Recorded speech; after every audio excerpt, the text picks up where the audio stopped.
We have just a little bit more math to cover in Unit 15, and then we'll be done with financing. So, yay. So put your lender's hat on one more time. And remember this math that we have left to do. I was in a good mood the other day and told you guys that you're not going to see this on my exam. So you may see it on your state exam, but you're not going to see it on mine. So my thinking is, because we are recording, my thinking is we're going to get through this math pretty quickly. And then you guys make a big note when you're ready to go take your state exam, come back to the Unit 15 material and go through that math at your own pace. Is that one thing that we're finding that we like about the recording is that you can pause me, you can rewind me. You can't do that in real life. So if we get through this pretty quickly, you guys have a big note that says when you're getting ready for your state exam, come through this qualifying a buyer. Of course, I got practice for you and learn test pass. I'll show you where that is in just a minute. And then I'm still here, by the way, even after class is over. I'm still around. So when you're preparing for that state exam, if you have questions, never hesitate to reach out to me. So that's my game plan. How's that sound, everybody? Sound good? Is that a good plan? All right. So the math we have left to do, remember, this is the math that's not in your book because they took it out. But then the math is possibly on the end of course exam. It's honestly, you guys, it's more important to me that you understand this than you understand the math. Now, I don't know the real estate commission's take on it, but if you were to ask me, I would say it's more important that we understand this. So we saw this last Thursday, right before we left. And remember when we are, good morning, remember when we are qualifying a buyer.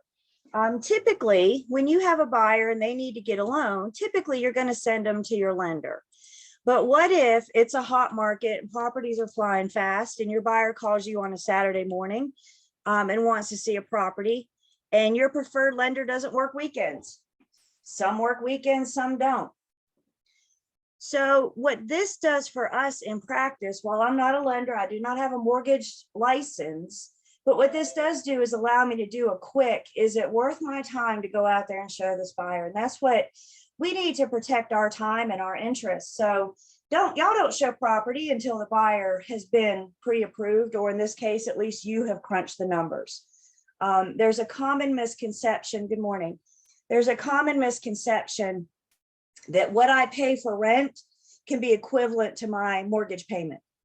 And it's not the same math. It's not calculated the same. So again, best practice, when you have a new buyer, once you get through your working with real estate agent disclosure and your agency and all that stuff, the very next question that should fall out of your mouth is, have you talked to a lender? And if they say no, we're going to say, well, here's a list of 2 or 3. I suggest you reach out to them. If they say, I've got to see this house at 10 o'clock this morning, then now you have the tools to crunch the numbers. So what we're looking at, and this is conventional loan numbers, and if you see this on your state exam, I'm pretty sure conventional loan numbers is what you'll see.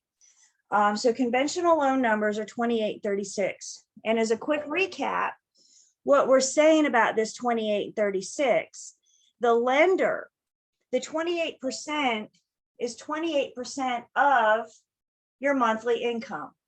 So what the lender says is, of everything that your household brings in per month, of that monthly income, how much will the lender allow you to apply to housing expenses? They will allow you to apply 28% to housing expenses. Remember, we haven't bought the home yet. We're still trying to decide if we can.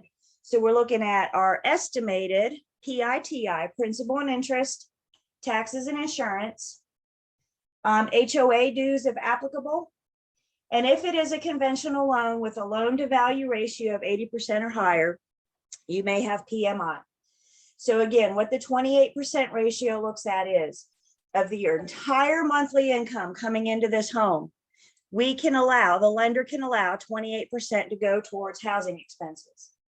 And then they look at a second ratio. And the second ratio is the 36.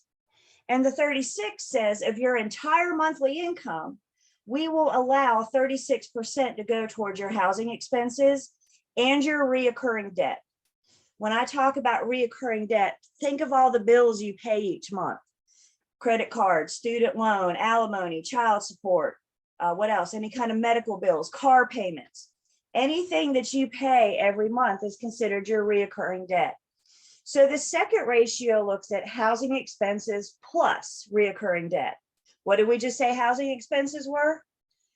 PITI, HOA dues if applicable, and PMI if applicable. In order for the borrower to qualify, they have to fall under both. Again, we can't have more than 28% of your monthly income going towards housing expenses.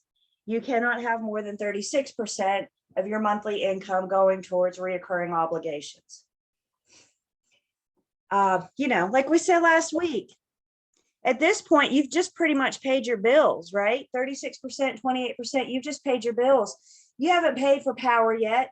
You haven't paid for water, internet. You haven't gone grocery shopping. You haven't put gas in your car, right? You haven't done all the other things that the lender thinks that you should do. And that's why they think of them like capping you off. They're capping you off at these 28, 36%. It's all based on your monthly income. So quick recap on what these numbers mean, the 28, 36, and then a quick recap on the T-bar we're going to use. And the T-bar that we're going to use to get through these, we're going to look at our monthly expenses as part of our monthly income. Question comes in, power and water doesn't fall into either category? No, that is something separate. Isn't that interesting? Housing expenses are PITI, HOA, and PMI, and then your reoccurring debt. Water bills are not debt, right? Your credit card, your student loans, your car payment, that's debt that you have to pay off each month. So we're going to look at our monthly expenses as part of our monthly income. And when we do these qualified buyer math problems in just a second, we're actually going to use two T-bars, one for the 28% and one for the 36%. Because remember, in order to qualify for the loan, then they have to qualify under both ratios. Okay, so does everybody have this jotted down? Jot this down because we're going to refer back to it. And if you're just joining us, remember, this is not math you will see on my end of class exam. So we're going to go through this pretty quickly, knowing that we're recording. And you have a big note in your notebook that says, do this math when I'm getting ready for the state exam. Everybody have that note in your notebook? So I don't want you guys to worry about it now, but we do need to go through it because it could be a candidate for your state exam. So when you're preparing for that state exam, you can kind of go back through at your own pace. So we're going to do three different problems together. We're going to do one where we solve for each, one where we solve for monthly expenses, one where we solve for monthly income, and then one where we solve for qualifying a buyer, or qualifying the ratio. Okay, everybody good? Cameras are on. Good morning, cameras are on. All right, so first up, we got Jerry and Shannon are considering purchasing a home. Together, they earn $83,000 per year. Their estimated housing expenses are $1,500 per month, and their monthly recurring debt is $1,100. Would Jerry and Shannon qualify for a conventional loan using the 28-36 ratios? We see qualified a buyer math. The first thing we want to do is throw down not one, but two T-bars, because I got two ratios. I got two different things to consider. So the first thing I want to do is throw down two T-bars. And in this particular one, what I'm solving for is, would they qualify? So I need to first find Jerry and Shannon's ratios and determine if it's less than the 28 or the 36%. So in this case, we're going to find their ratios.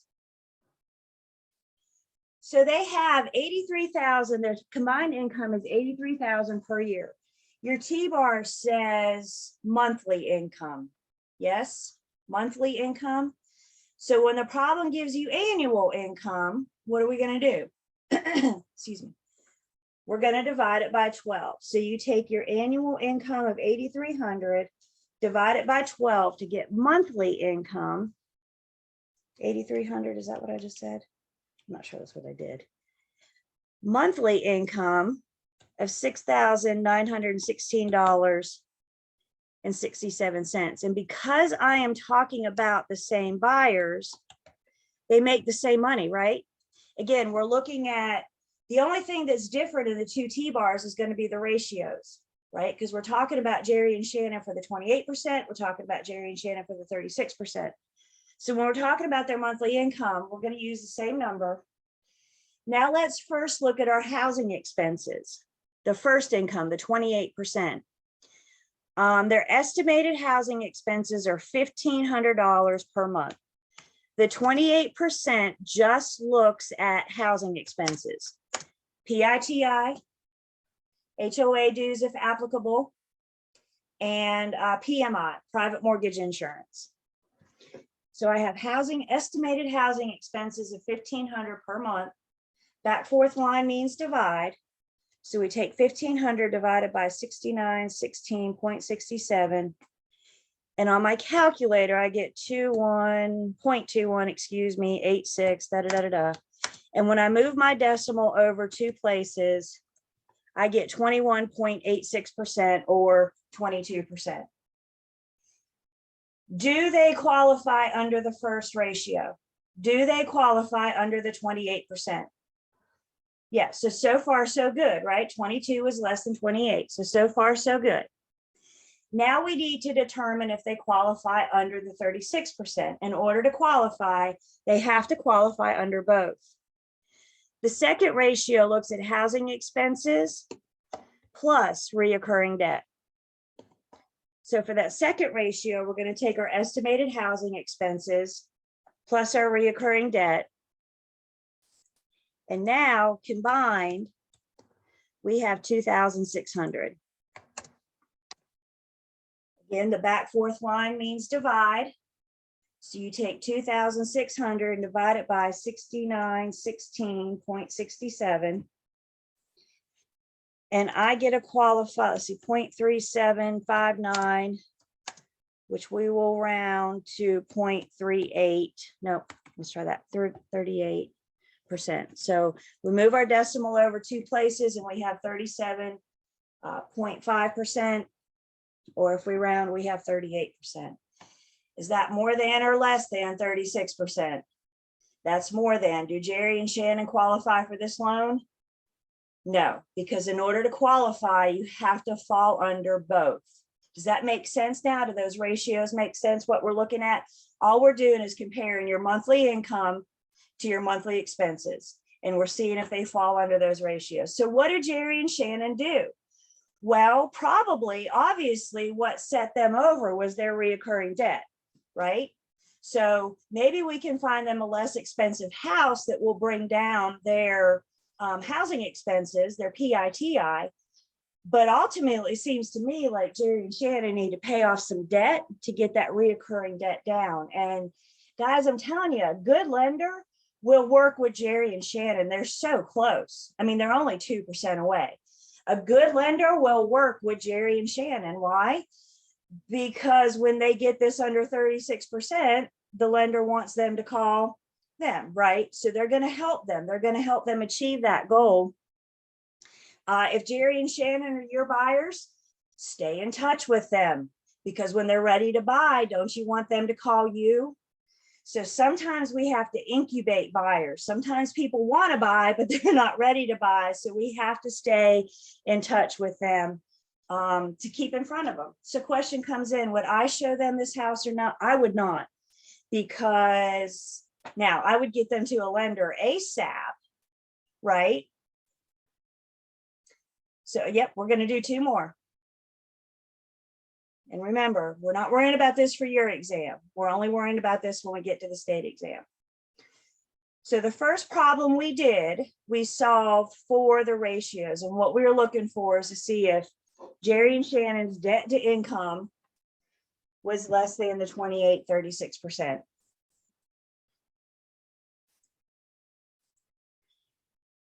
The other thing you may see is to solve for the maximum payment. How much house can you afford? Now I'm going to give you guys a minute to jot this down so we can talk about it. But ultimately, that's what we're trying to decide. How much house can you afford? Maximum payment. house payment.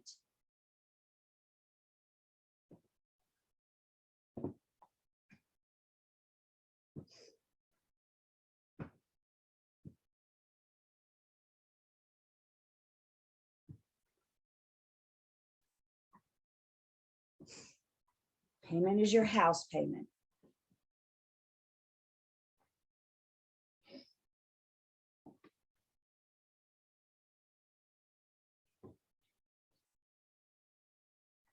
When we are looking at the 28%, we'll see in the T-bar in just a second. It's not in your book. When we see the T-bar in just a second, we're going to have your housing expenses on top, right? Monthly income on top. I'm sorry, monthly expenses on top. Then you're going to have the income, and we're going to take the income times 28%. When we're looking at the reoccurring expenses, we need to compare apples to apples. So the 36% looks at reoccurring debt and housing expenses. Yes.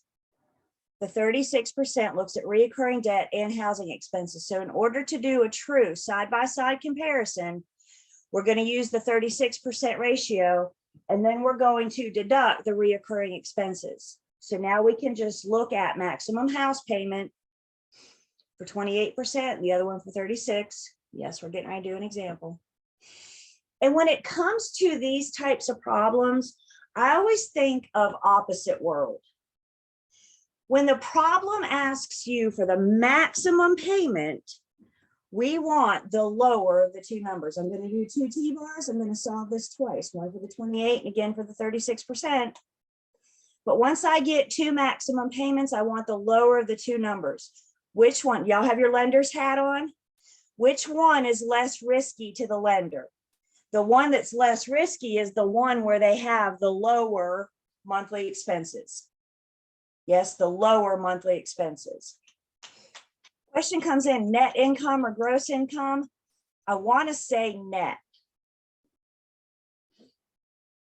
So does everybody have this jotted down? These are kind of the formulas, and then we'll put T-bar into play. Are we good? See heads bobbing, thumbs up. Okay. So let's talk about Brian and Margaret. Brian has an annual income of $35,000 and his wife Margaret has an annual income of $38,000. Recurring obligations are $700 per month. What is the maximum payment they can afford using the 28-36% ratios? I saw qualified a buyer math. First thing do, just throw down two T-bars. Just throw down two T-bars. This time we're solving for housing expenses. We're solving for monthly income. So this time our X, what I'm solving for, is on top. I know they have to qualify within the 28% and the 36%. Brian has an annual income of $35,000. Margaret has an income of $38,000. Combined, I get an annual income of $73,000. But what does your formula say? We don't do annual, do we? Your formula tells you to do monthly. So you take your annual of $73,000, you divide by 12. And now I have monthly income of $60,000, $83,000, $33,000. And again, we're talking about the same people with the same money coming in each month. So we have the same income for both Brian and Margaret. Up down line means what? Up down line means multiply. So if you look at the formula you just jotted down, it tells you for the 28, you take your income times 28%. The income times 28%. And I get I get monthly expenses, housing expenses. I'm going to write that down right here. This is housing expenses of $1,703.33. Now we look at the 36. The 36 is two pieces. Yes, housing expenses and reoccurring debt. So if I take my monthly income, $6,083.33, and I times it by 36%, 83.33 times 36%, we get $2,189.99. So I'm just going to round up there to 90. You should have gotten 2189.99888. So I just rounded up to 2190. Remember that second ratio. This is housing expenses plus reoccurring debt. So in order to do, that should be a plus. So in order to do a true apples to apples comparison from that 2190 monthly expenses, I need to deduct their $700 reoccurring debt. So 2190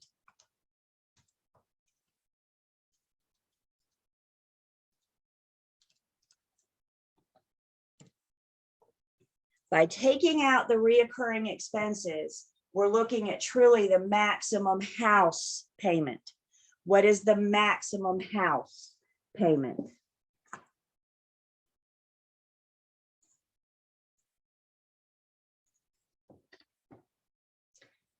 Opposite world says that's 1,490.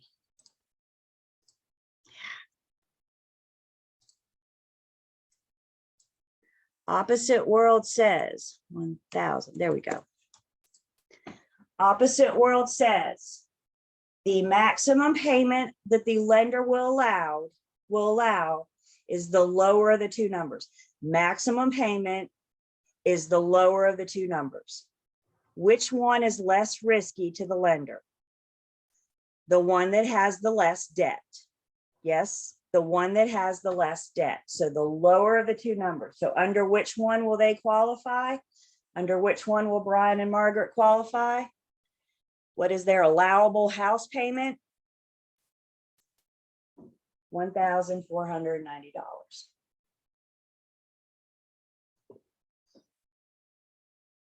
We'll revisit that formula in just a second. We'll do a side-by-side comparison in just a second. But what we just did with the T-bars are the formulas that I just gave you on the previous slide. And again, we'll do a little recap in just a second. So this one is solving for monthly expenses, specifically the maximum housing payment that they can afford.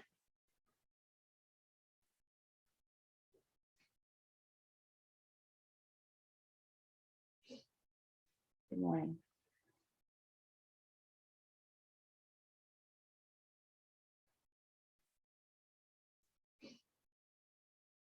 Okay.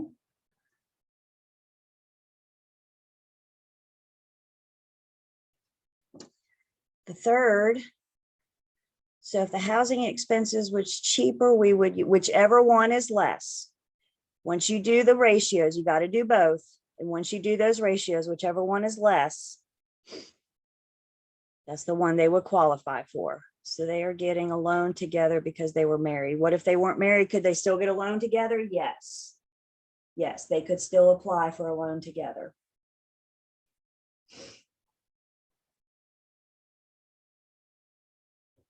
What I just answered, what we just solved is how much will the lender allow you to apply to a housing payment? That's what we just determined. How much will a lender allow Brian and Margaret to apply to housing payment? Housing payment is what? PITI, HOA dues if applicable, and PMI if applicable. Okay.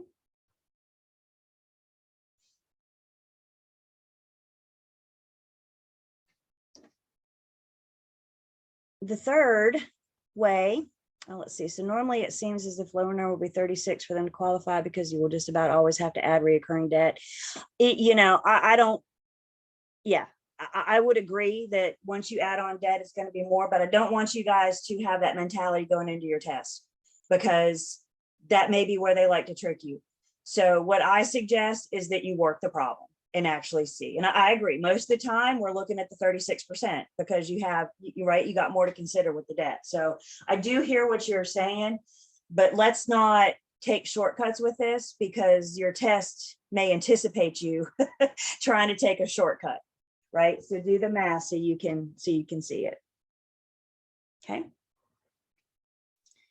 The last piece is solving for the minimum income. Again, we'll see a problem in just a minute. I'll give you guys a minute to jot this down.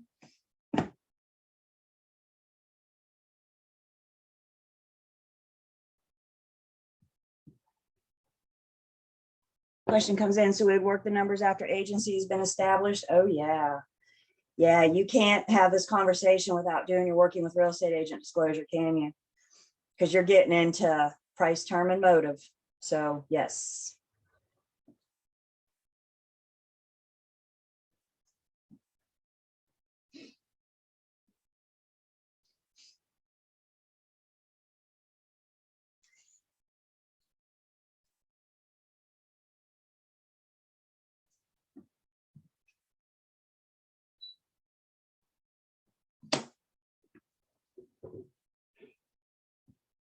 The third piece of this looks at minimum income. Minimum income is the number on the bottom left. So that's what we're going to solve for this time. Now we're going to have your housing expenses divided by 28%. And then the second number is going to look at your housing expenses plus your reoccurring debt.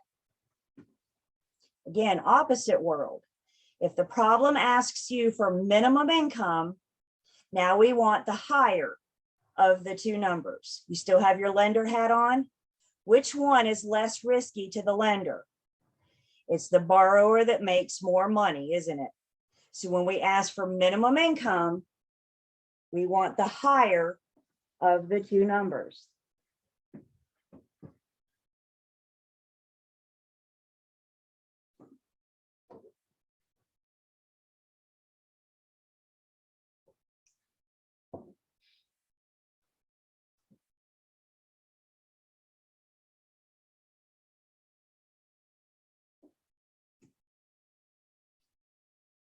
Everybody have this jotted down?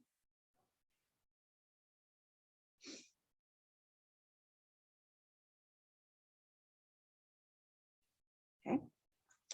So Charles and Hannah want to buy a home with a PITI of $1,900 per month. PMI will be $60 per month and their HOA dues are $600 per year. Recurring debt is $1,100 per month. What is the minimum monthly income needed to qualify using our ratios? I saw qualifying a buyer math. My brain said, throw down 2 T-bars. This time we're solving for monthly income. So my X is the bottom left.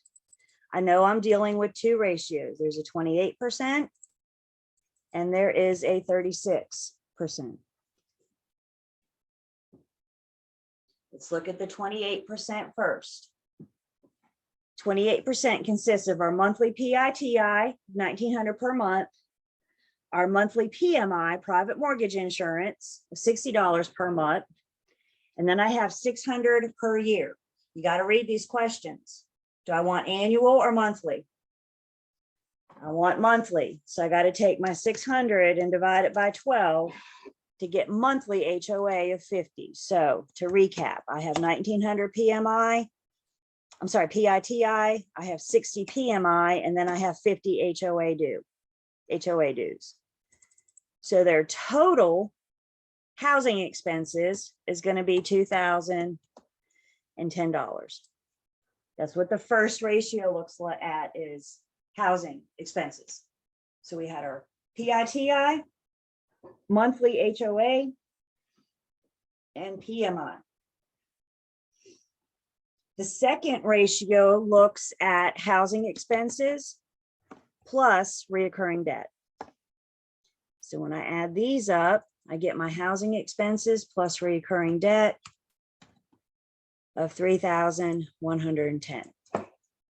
So let's look at our 28% first. Back fourth line means what?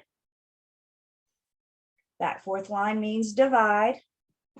So you take 2010 divided by 28%, and I get a monthly income of $7,178.57. Just looking at housing expenses, PITI, PMI, and HOA. The second ratio looks at housing expenses plus reoccurring debt. So I added those up and I got my $3,110. I'm going to divide that one by 36%, 638.89. So now we have a monthly income of $8,638.89. In order for Charles and Hannah to qualify for this monthly payment, they want a PITI of $1,900. So in order for them to qualify for this monthly payment, the question asks you for minimum income. And opposite world says if they want the minimum income, they're going to qualify under the higher of the two numbers. Given that X equals income in this situation, which one is less risky to the lender? And the one that's less risky to the lender is the higher of the two numbers, or the 8638. In other words, what I'm telling you, if Brian and Charles, or Charles and Hannah, whomever, if Charles and Hannah don't make this a month, then they don't qualify for this loan for $1,900. So we either need to, again, reduce their housing expenses and their reoccurring debt, or just tell them to go make more money. That's all they need to do. Just go out and make some more money. Get a raise, get another job, whatever. Don't we all? Thank you.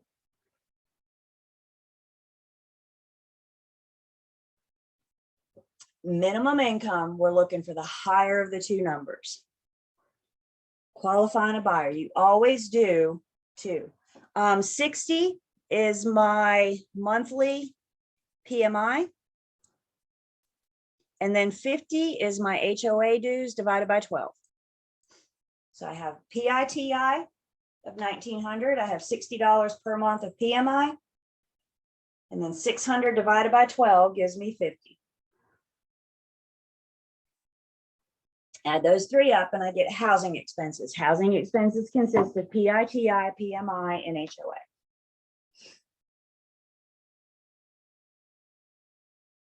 So what would the house cost they can afford?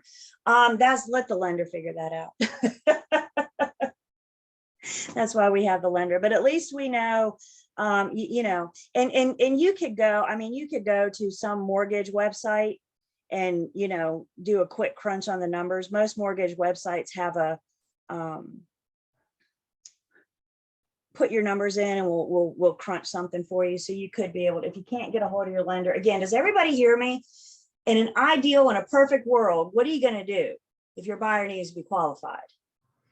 You're going to call the lender. Always send them to the lender. That's the lender's job, right? Why do we need to know this? Because you may run into a situation, again, you guys, some markets are swift.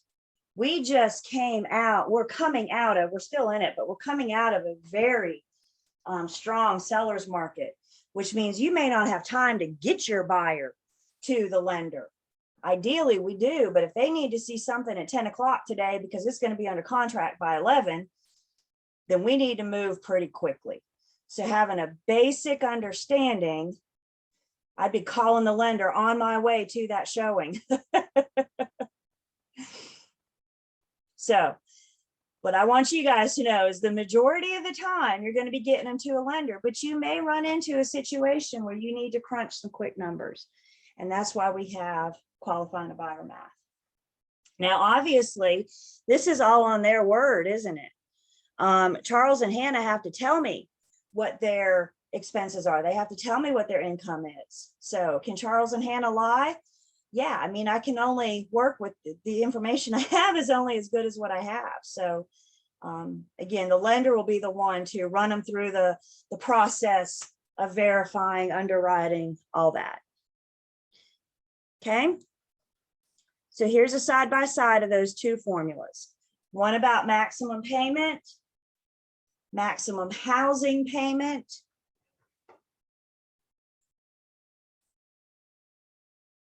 And then the other one about minimum income, and I think it'll help us remember opposite world. If they're asking for the maximum payment, we want the lower of the two numbers.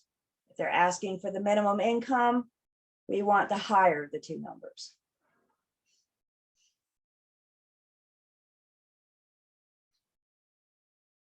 No qualifying a buyer math on my exam. I do not want you guys stressing about this over the next 2 weeks. You wait until after my exam to stress about this.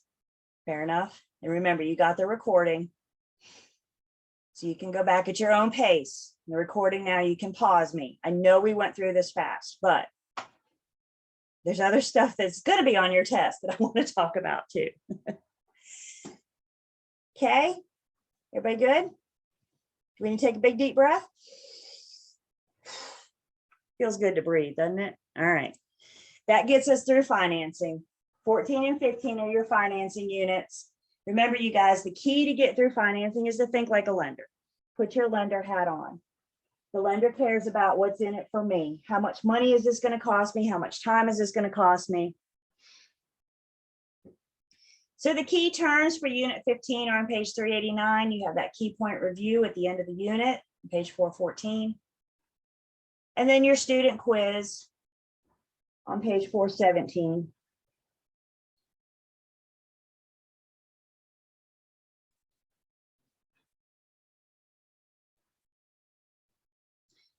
Some extra practice for you, those math concepts on 411 to 413.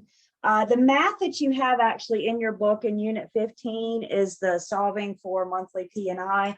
Remember, we took the loan amount times the rate factor and divide it by 1,000. So the math that you actually have in your book is solving for that. What is your monthly principal and interest? Those 50 problems in the back of the book, these are the numbers that relate to the math of unit 15. And then, as I mentioned, I got some stuff for you guys in Learn, Test, Pass. I'll show you next where that is once I make sure everybody has these numbers: 10, 33, 34, 48.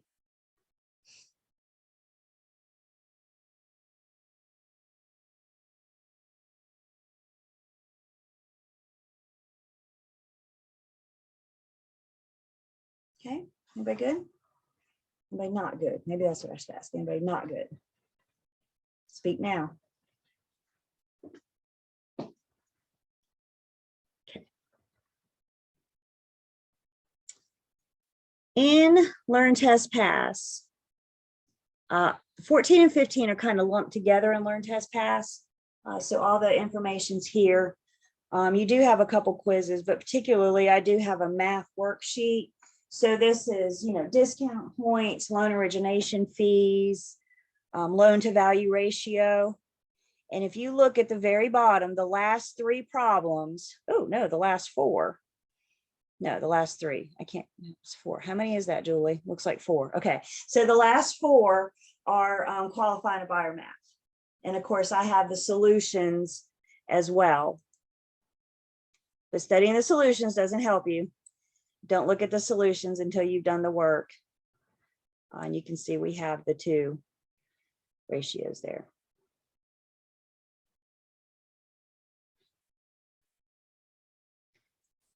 Questions on finance, units 14 and 15?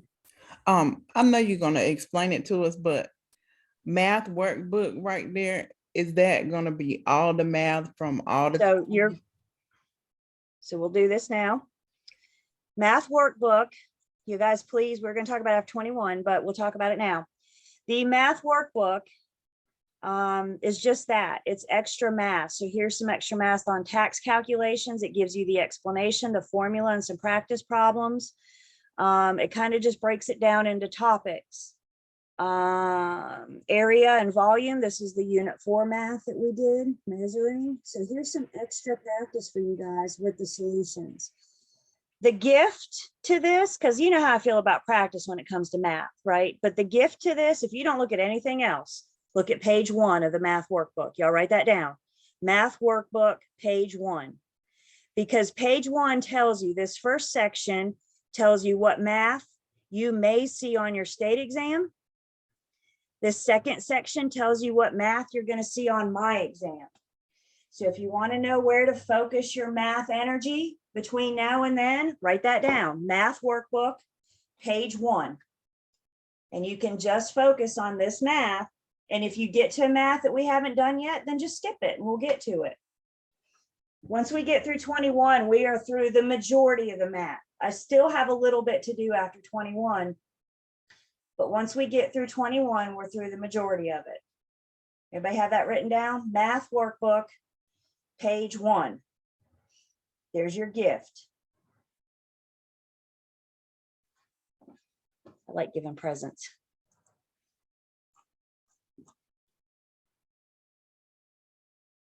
And it's just extra practice. Y'all know how I feel about practice with the math. If you've been through the book and you've been through Learn, Test, Pass, here you go. Somebody says, can you print this out? Sure, you can download it right here. Any flat PDF from Learn, Test, Pass, you can download it. You can either save it or you can print it out. You may want to print this math workbook out. It's 33 pages.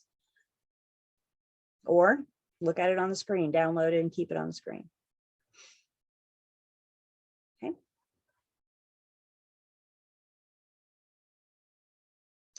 All right, now that I think we have more people, we still don't have everybody. Just a couple quick announcements. Please remember, you guys, for your exam, everybody is securing a distraction-free area. I cannot allow any distractions during your final exam. So you need to start, you got 2 weeks to have conversations with family, friends, neighbors, pet, whatever, and let them know, you know, make arrangements. Some of you, and I just say this because of previous classes, but some of you may be taking this class from the same house, and that's fine. I need you as far apart from each other as you can be. I need you in different rooms. I need you as far apart as you can be. If you have any questions about what I mean by distraction free, what is or isn't allowed during your exam, please don't hesitate to reach out to me. And I'll go ahead and tell you, the only thing allowed during your exam is your exam. Nothing else. Again, we will go over the rules and expectations of my exam. Right, that's the last thing we'll do. That's the last thing we'll do next Thursday. The midterm, I'm so pleased with the results I'm getting from the midterm. Just communicating with you guys, just having conversations with you guys. Remember, you guys are the first one to do this. So I appreciate y'all being my guinea pig. Somebody has to go first, right? So congratulations, you guys get to be first. So I appreciate your feedback and your responses. I think for all of you, it's given you a really good indication of where you are. And it lets you know what you need to do in the next couple weeks. So remember, guys, we're taking that test in 2 weeks. If you haven't taken the midterm yet, you got what, about 2 more days? One-on-one we can. Remember, we're trying to treat this like a real test. You cannot discuss the real test with your peers. You cannot talk about the test with your peers. End of class exam or state exam, the Real Estate Commission would consider that cheating. So I sent this out to you last Wednesday after class. I said a week. So if you haven't done it yet, please try to do that today. Again, I'm really pleased with the feedback I'm getting from you guys. So thank you. Thank you for those that have done it. For those that haven't, please do it in the next couple of days. Use this as fuel to your fire. And then one thing I do want to just kind of comment to everybody, Class Marker, again, is the program that you take your test on. So Class Marker is the program. And watch the tutorial in the email from Lane that you click on the Zoom link to access this class. Watch the tutorial. But one thing I do want to remind you guys is that you do have the opportunity to bookmark a question, so you know if you need to come back to it. My recommendation in going through these exams, when you read a question and you know the answer, then you answer it and you move on. You read it, you know it, you answer it, you move on, and don't go back. How many of you, come on, how many of you have changed a right answer to wrong? How many of you have done it? You second guess yourself, you had B, And then you looked at it again and you thought, well, maybe it's C. Stop it.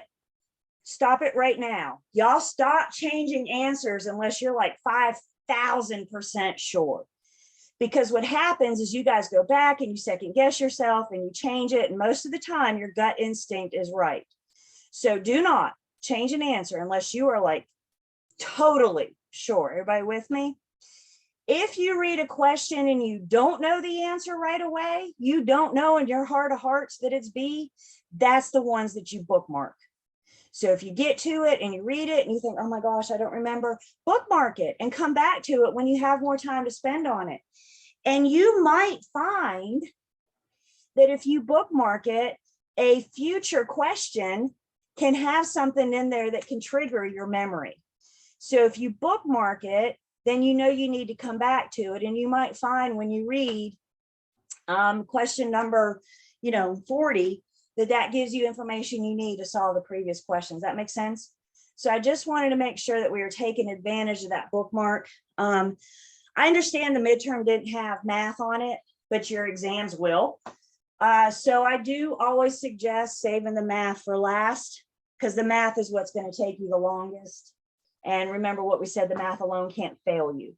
So answer everything, bookmark the math, and then come back and answer the math later. Oh my goodness. Yep, I'm here after class, as I said. So nervous taking it for some reason. I need y'all to breathe. So everybody know how to breathe? In through your nose, out through your mouth. Let's do it together. Let's do it together. Ready? Doesn't that feel nice? When you sit down to take a test, or when you see a test question, you go, oh my God, I've never seen this before in my entire life. What do? Stop and breathe. Take a few minutes to get yourself back down. You're not helping yourself when you're all up here, okay? So take a few minutes, stop and breathe. I just started doing yoga this year. Man, I am so digging yoga in January. And you know what a big part of yoga is? A big part of yoga is about breathing. It's nice. I like it. I go breathe for an hour. It's nice. I enjoy it. So practice your breathing. If you feel yourself getting, bless your heart, somebody got dizzy and lightheaded with heart palpitations, breathe. Please just breathe. Breathe. Go to YouTube. Yoga, 30 minutes for beginners. I'm telling y'all, I swear by it. I'm digging it. Digging it. Second guess everything, so you can't do that. You cannot second guess. Once you know it's B, you got to move on. If you don't know the answer, those are the ones that you bookmark. I got some fellow yoga fans in it. It's not a race. If you're the last to finish, it's not a race. I don't care how long it takes you. What concerns me is when you finish it in 45 minutes and you fail it. That's what bothers me. If you want to take 3 hours and 59 minutes and 46 seconds, that's your time. That's your time to use. So use all the time. Again, it's not a race. It's not a competition. Yeah, y'all go do yoga. It's a good time. I just went yesterday. I like Monday yoga because it starts my week off, relaxed, stress-free. I like Friday yoga because I can put the week behind me, start the weekend relaxed and stress-free. Good times. All right, last thing I have before we go to break. And I saw a meme this weekend and I thought of you guys. So I wanted to share because it gave me a little giggle.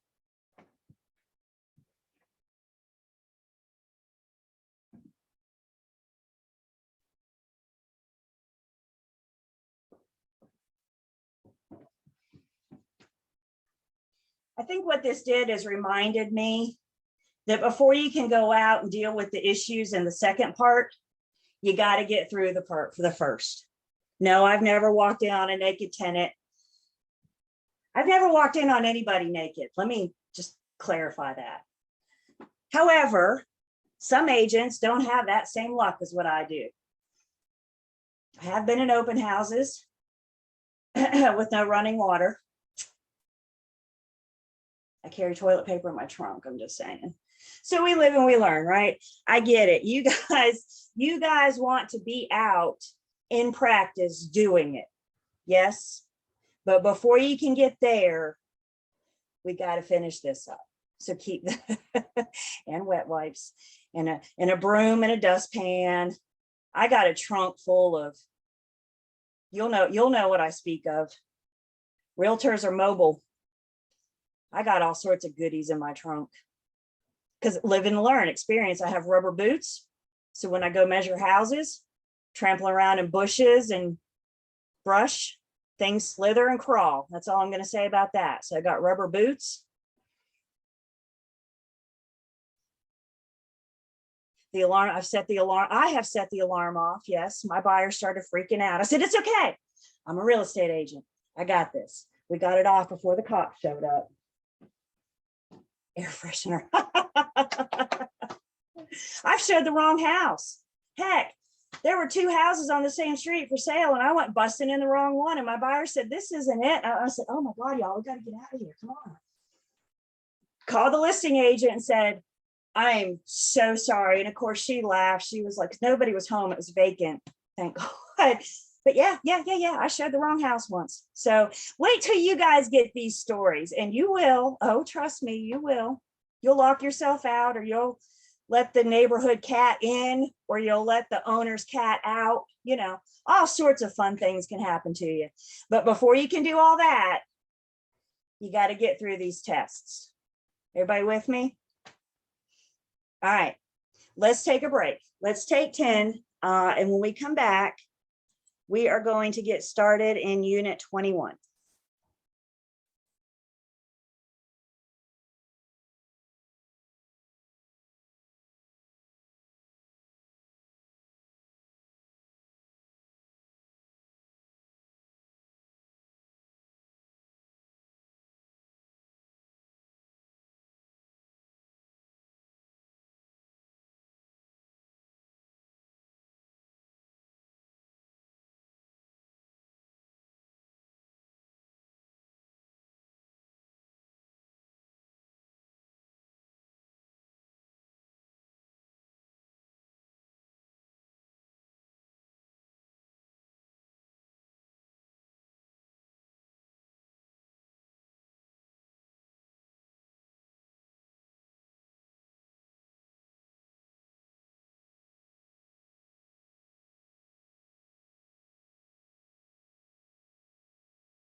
right.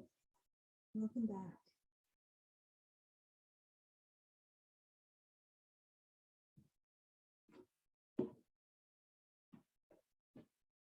We're going to take attendance.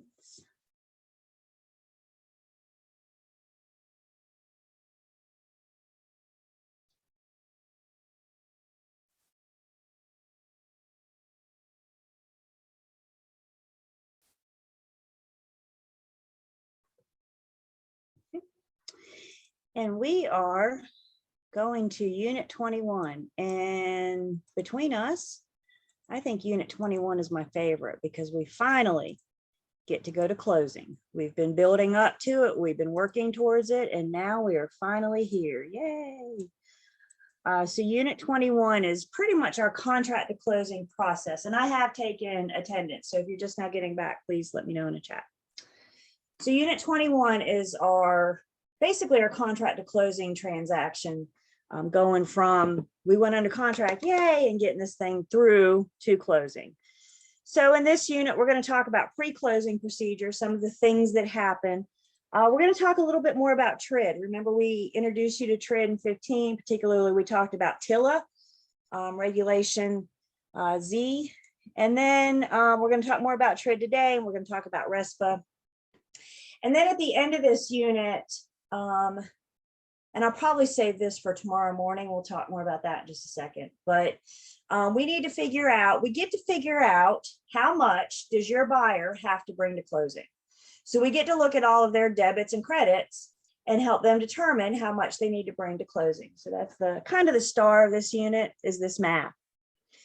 So let's first start talking about the contract to closing process. I use the image of working gears when I'm working with buyers and sellers, and I talk about how we need to get through this contract to closing process. Let's give every gear a role. So let's call one gear the buyer and the buyer's agent. Let's call another gear the seller and the seller's agent. One gear will be the lender, one gear will be the appraiser, one gear will be the home inspector, right? Another gear will be the surveyor. Everybody that's involved, the pest inspector, everybody that's involved in the contract to closing process. What happens if any one of these gears stops? What happens if just one gear stops? Don't they all stop? They all stop, right? So if we think about the contract to closing process as working gears, and as real estate agents, one of my responsibilities is keeping these gears going. One of my duties is making sure that the buyer's communicating with their lender, getting them what they need to keep these gears going. I'm usually ordering the inspections, the survey. I'm making sure that that happens all within due diligence. We keep these gears going, and that's what we're doing in the contract to closing process. Remember when we looked at our offer to purchase and contract back in Unit 10, we defined the difference between settlement and closing. Settlement is actually what we attend with our clients at the attorney's office. So right before closing, we all go to the attorney's office. Your buyer signs a stack of paperwork. Has anybody bought a house in the last 8 years? Is your stack of paperwork about yay thick? Does that look about right? I'm not over exaggerating by much. The attorney comes out and plops that down and says, here you go, folks. I tell my buyers to get their signing hand warmed up because that's what they're pretty much doing for 45 minutes is signing. Buyers are bringing money to settlement. Your sellers have to provide their paperwork. Maybe they come to settlement. Maybe they have it signed outside with a notary and send it with the agent up to the sellers. If your seller has to bring any money, then that all needs to happen at settlement. Once we all leave the attorney's office, then the attorney goes through with closing. And closing, the process of closing is putting the finishing touches on everything. The attorney will do one more quick title search to make sure nothing's hit the title from when they did the preliminary, right when we went under contract. The attorney will send the loan package back to the lender. Once the buyer signs the loan document, they send that back to the lender for the lender to verify they have everything that they need. Then the lender will release their funds. The lender will not release their funds if they don't have satisfactory paperwork signed, I's dotted, T's crossed. So once they're satisfied with that, then they will release their funds. And the very last thing to happen, the very last act of closing, is the attorney will record the buyer's brand new deed. And then and only then is it considered a done deal. After that deed is recorded, that's when you and I get paid. That's when the attorney gets paid, the lender, everybody that's standing there waiting to get paid from settlement. Buyers should not be getting keys until that new deed is recorded, access to the property until that new deed is recorded, and you and I are not going to get paid until after closing. Yes, I'm on chapter 21. We are on page 518. For now, let's get off textbook for just a second. Let's make sure we're good with the procedure. The buyer is the one that hires the closing attorney. The buyer hires the closing attorney.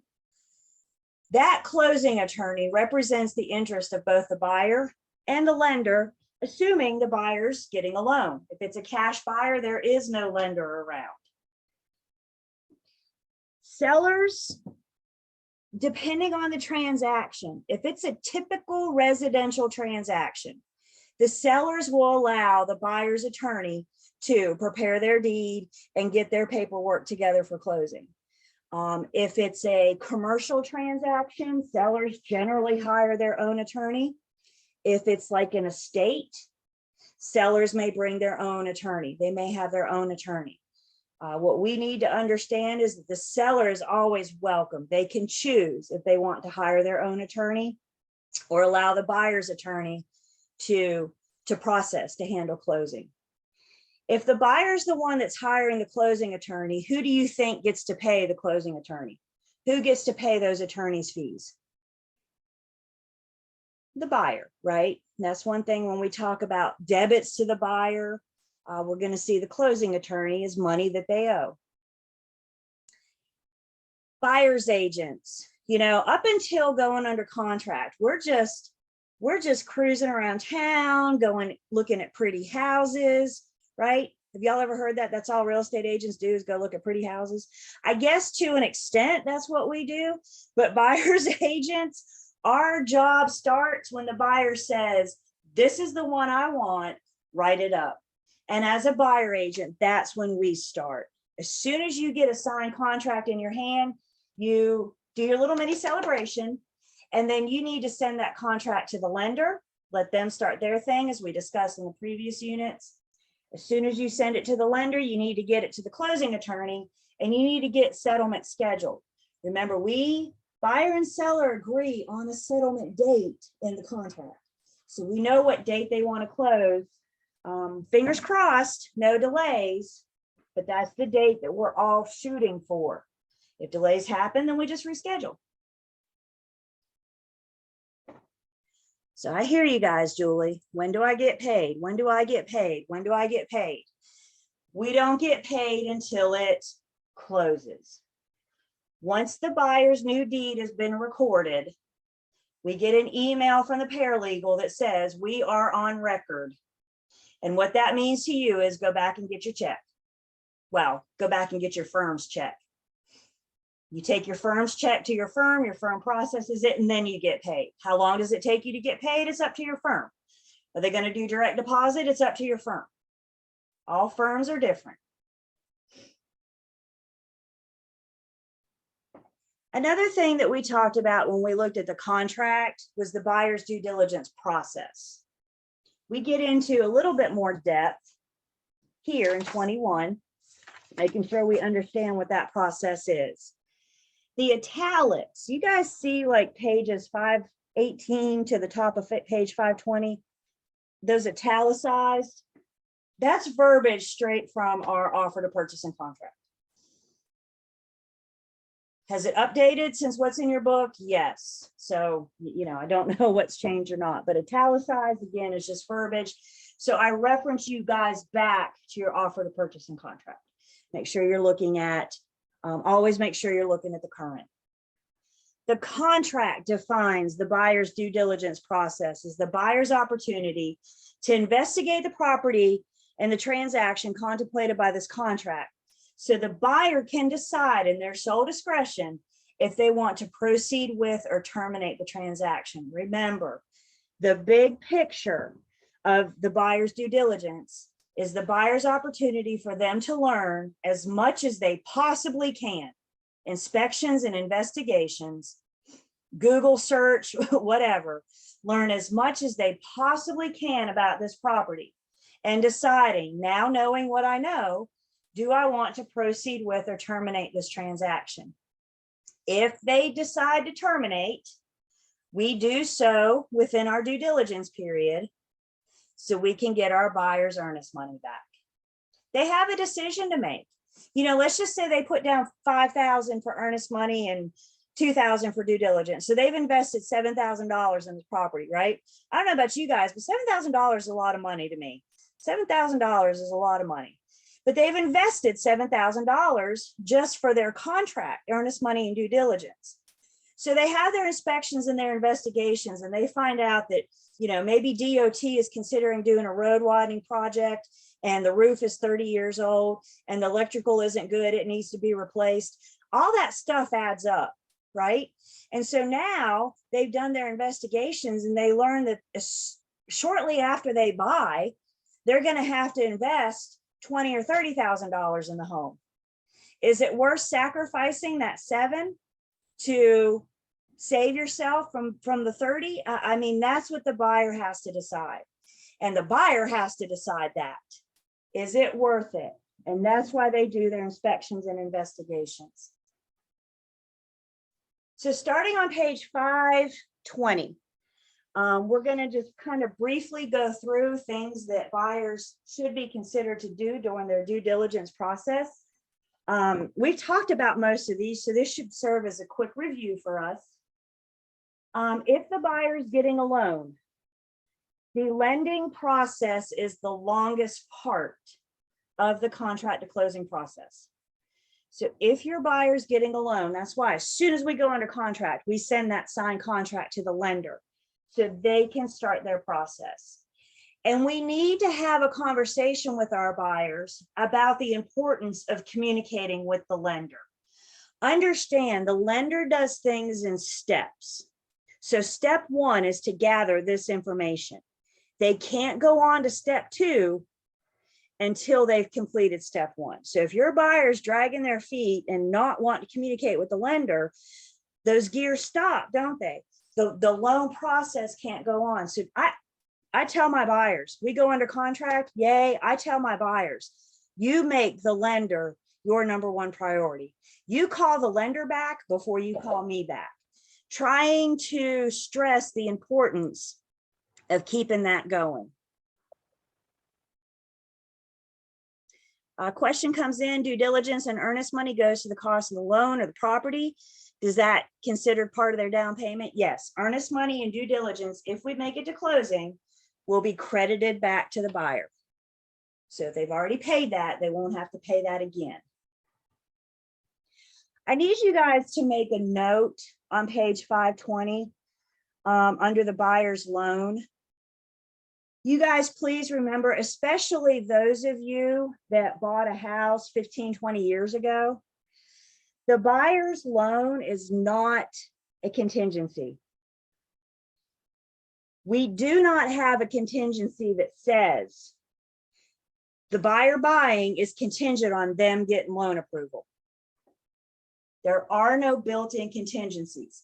Can the parties agree to add that contingency? Can they agree to add it?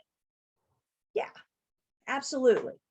But there are no built-in contingencies. If we find out after due diligence that the buyer's not going to get loan approval and they don't have some cash laying around, then you're going to have to terminate. They don't have the money to buy the home and they will lose their earnest money. Property investigation, the contract tells us, I don't know. I'm not sure. What the flag is representing is the buyer's actual due diligence process. Not all states have due diligence. Thank you. So yeah, what is specific to North Carolina is due diligence. Not all states practice that. Property investigation, the contract tells us that all the buyer's investigations and inspections are at their expense. So they need to be encouraged to conduct all the tests, surveys, home inspection, pest inspection. Remember what they're doing when they're investigating the property is learning as much as they possibly can, because they have to be the one to decide if they want to move forward or terminate the transaction. So anything your buyer wants to have investigated or inspected, rate on. If there's an on-site septic system, they may want to have that inspected. If it's on well or community water, they may want to have that tested. You'll remember the contract lists a whole slew of things that the buyer should consider having investigated and inspected as part of their due diligence. And it's important that we remember that that list in the contract is not inclusive. So in other words, if the buyer wants to investigate or inspect something that's not on that list, our answer is okie doke, let's do it. Because guys, please remember, if it's important to my buyer, then it's important to me. If your buyer says this home was built in 1977 and I want to have the lead tested, don't look at them and say, I'm sure it's fine, don't worry about that. You're not the one buying this house. If they want to have it tested for lead, your answer is okie doke, let's do it.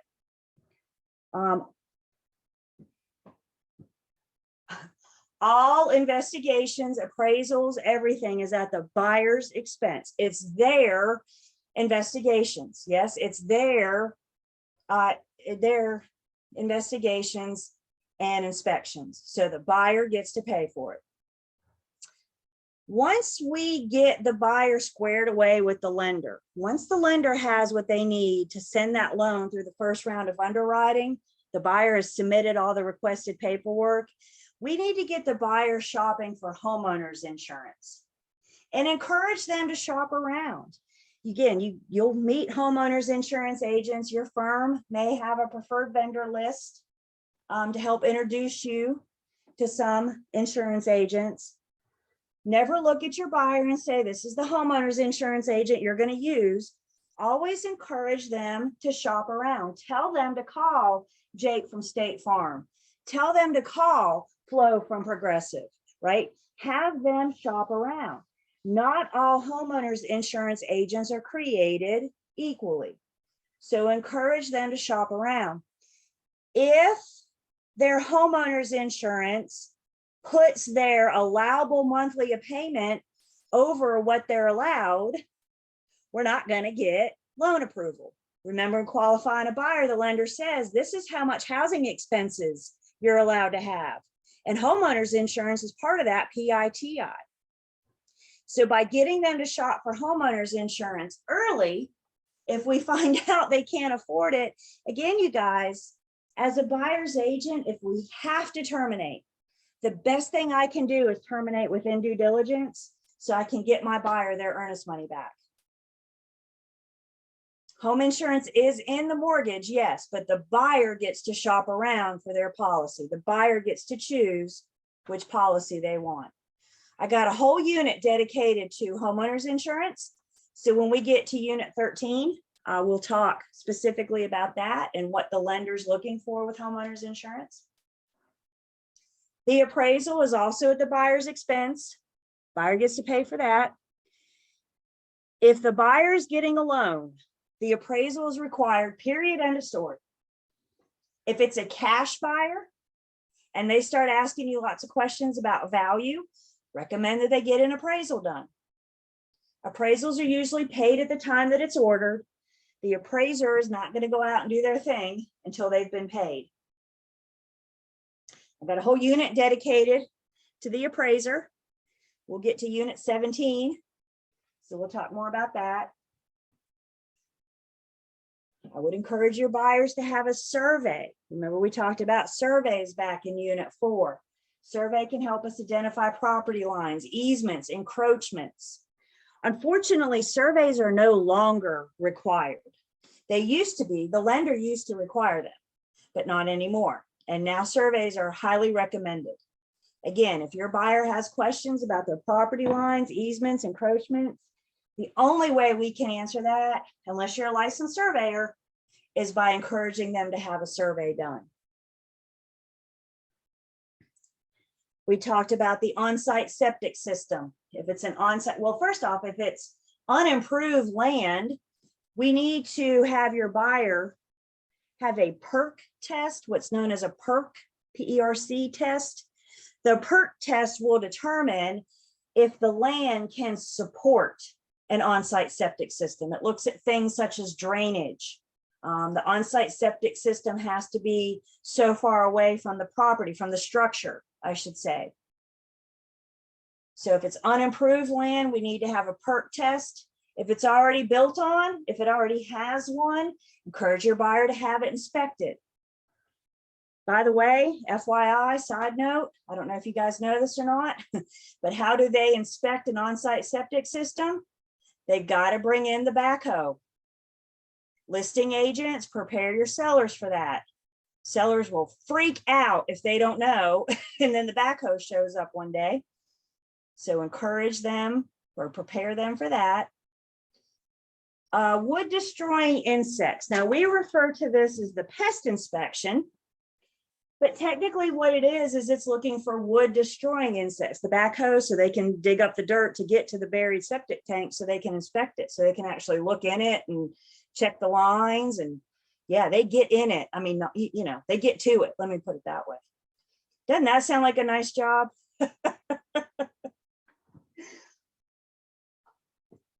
Wood destroying insects. What the pest inspector is looking for are pests that destroy wood. Now, your home inspector and your pest inspector, if they find evidence of other pests, they will report it. But specifically, what they're looking for are pests that destroy wood. Please look with me, if you will, on page 522. 522. A couple of you are already saying you're not signing up to be a pest inspector. I don't blame you.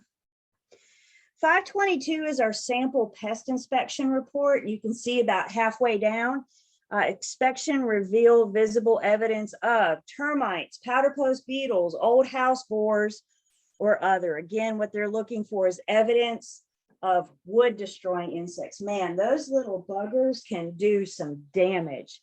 If they get to the wood foundation, the wood structure, I should say, those suckers can do some damage. Part of the due diligence is repair improvement negotiations. I usually refer to this as round 2. We're under contract, but we may enter into negotiations for the seller to do repairs. Do your head one way or another. Does the seller have to agree to do any repairs? Are they obligated to fix anything? And I'm seeing you guys shake your head no, and I agree. The seller doesn't have to change a dang light bulb if they don't want to. What does our contract say? This property is being sold in its current condition. So if the seller agrees to do repairs, as the buyer's agent, the first thing we say is thank you very much. Understanding that they're under no obligation. They don't have to do any repairs. If they agree to do any repairs, we need to be specific. Don't just say fix the electrical, right? Specifically, what about the electrical does the buyer want fixed? They got a home inspection report in their hand with pictures that points out the problems. Guys, please understand the home inspector's job. Let's make sure we're clear on this. The home inspector's job is to go to the property and point out all the things that are wrong with it, all the problems. The home inspection report looks scary. The home inspector is not going to go inside and say, this was well built and this is in good condition. That's not their job. Their job is to say, this is broke, this isn't working right, da, da, da, da, da. And when it comes to the home inspector, I always think of the home inspector as your general practitioner. So you go to the doctor every year, right, for your annual checkup. If not, you should. So go to the doctor every year for your annual checkup. And when your general practitioner finds something wrong or something that throws up a flag, what do they say? They tell you to call a specialist, right? They send you on to a heart doctor, whatever. They send you on to a specialist. Your home inspector is the same way. They know a little bit about a whole lot of things. And if they have a flag go up, their recommendation is going to say, call an electrician, call a plumber, call a general contractor.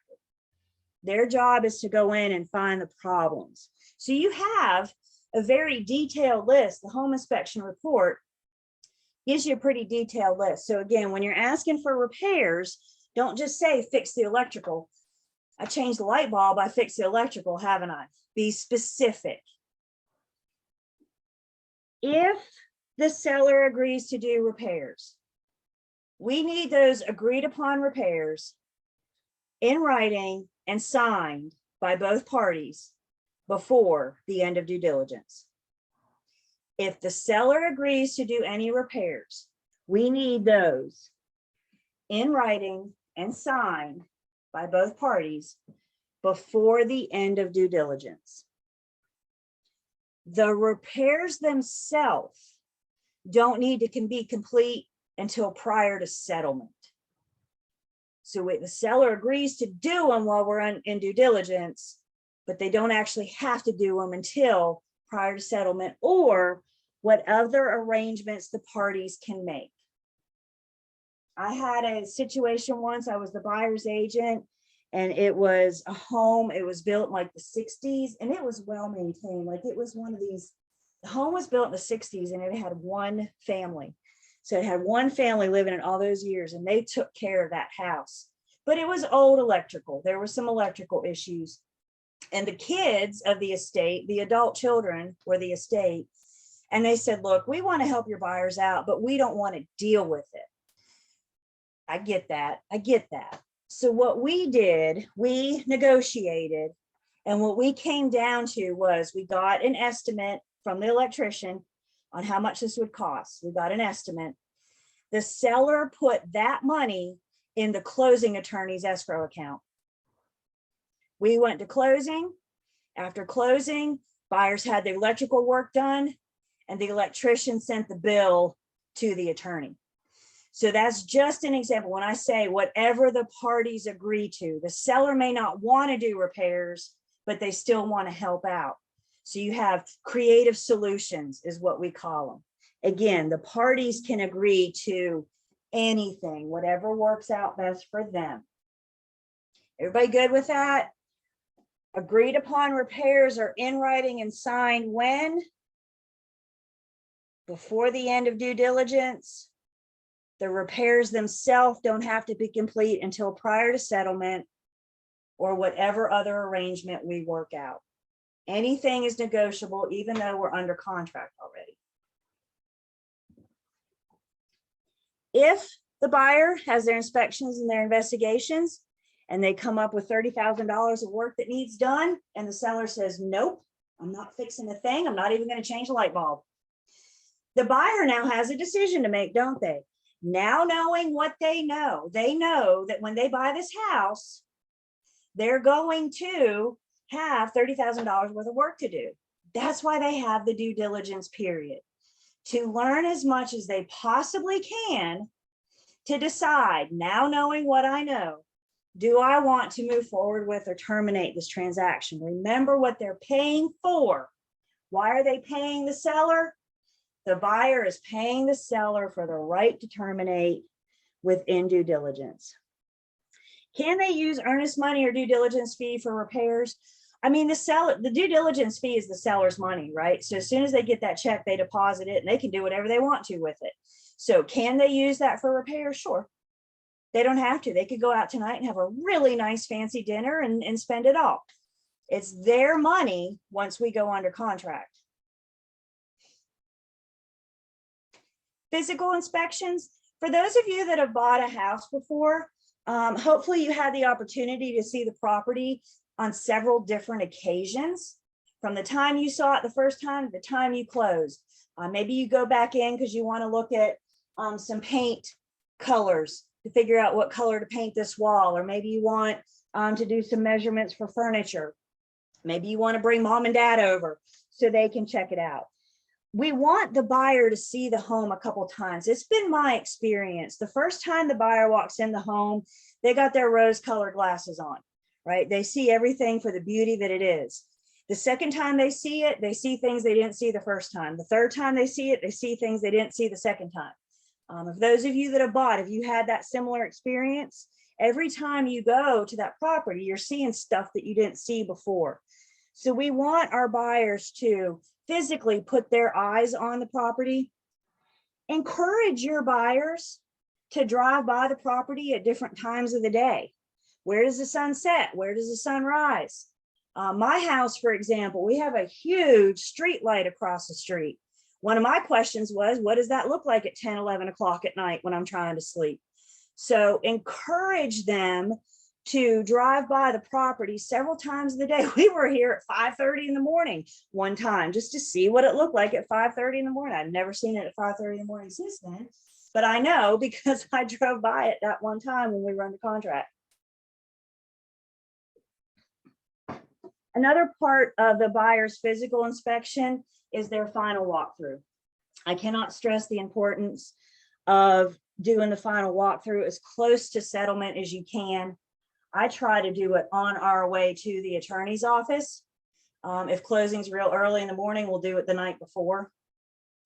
But the buyer needs to see the property. They need to do that final walkthrough right before they sign, because remember what our contract says. When they sign, they're agreeing to take this property and it's then existing condition.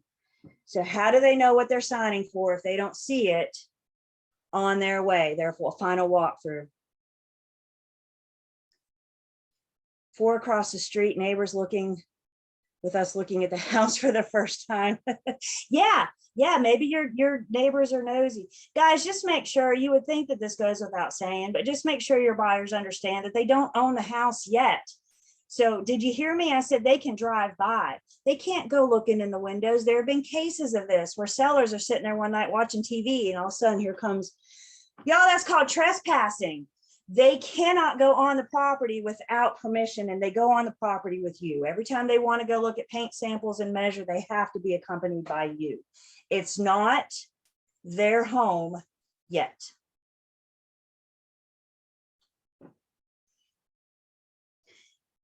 Other things that your buyer may want to consider doing, and we're having conversations with them about these. Do they want to have radon tested? If it's built before 1978, do they want to have it tested for lead in the paint? Is there concern about asbestos, mold? Like we said, if it's on a well water, helping them determine if it's private or public streets. If it is private streets, how do they pay for that? Remember, private streets are maintained by the homeowners that live on that street. So if it is a private street, helping them, we are helping them get the information. Again, you guys, if it's important to my buyer, then it's important to me.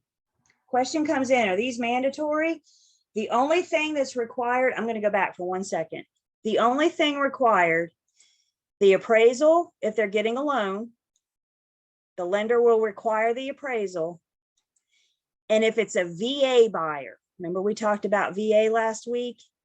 VA will require a wood destroying insect report. VA will require it. You want to hear something ironic? VA requires it. VA will not approve the loan unless they see a pest inspection, but they won't let the buyer pay for it. So if the buyer's not going to pay for it, who's left? The seller. Remember, we got our FHA VA addendum. That FHA VA addendum lets the seller know some inspections may be required, and if so, they may be at the seller's expense. If the seller gets a VA offer, what are their choices? They can accept it, reject it, or counter it. Do they have to accept a VA offer? No, but they need all the information when making that decision. Those are the only two things that are mandatory. The home inspection, not required. Survey, not required. Seller would be part of their expenses at closing. So it'd be part of their expenses if they have to pay for any of these inspections.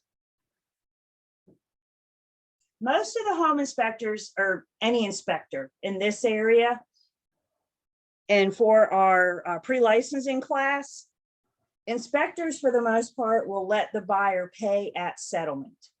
So they'll go out and perform the work, they'll do the job, and then they'll send you the invoice so you can send it to the attorney. So the attorney can add it on as your buyer's debits. We'll see that in just a bit when we look at the math at the end of this unit. They're going to have the buyer, they're going to require a credit card on hold just in case they try to skip out on their bill. But yeah, most of the inspectors will allow, appraisal will not.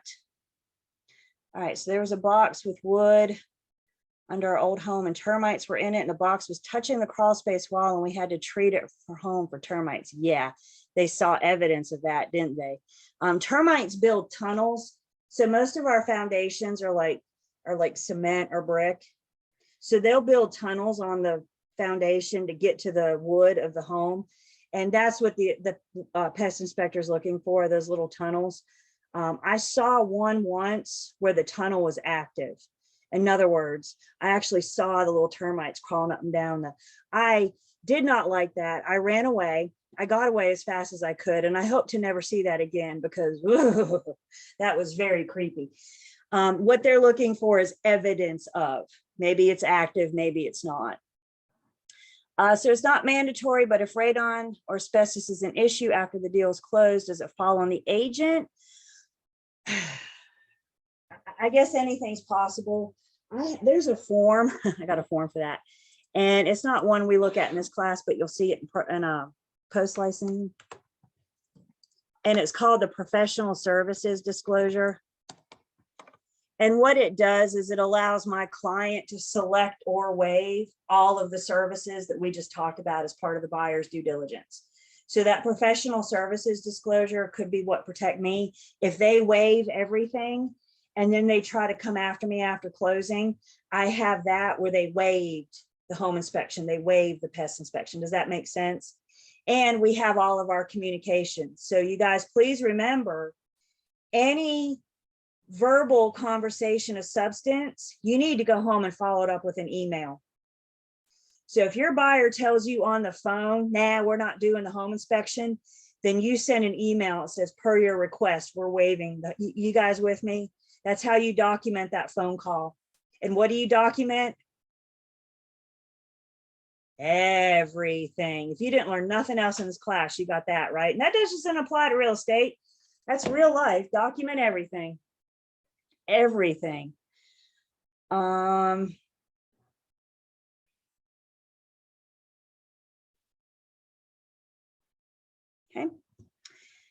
Any questions about the buyer's due diligence process? Do we get the big picture? They're trying to learn as much as they can. I've only had one buyer in my years. I've only had one buyer that looked at me and said, sign me up for everything. If it can be tested, I want it to be tested. So, wow, I actually appreciate, I mean, he probably spent $5,000 on his due diligence, just getting everything, but the man wanted to make sure that he was buying a sound home for his family. They had 3 young kids and a wife and a pet. He just wanted to know what he was buying. I can't tell you how much I appreciated that.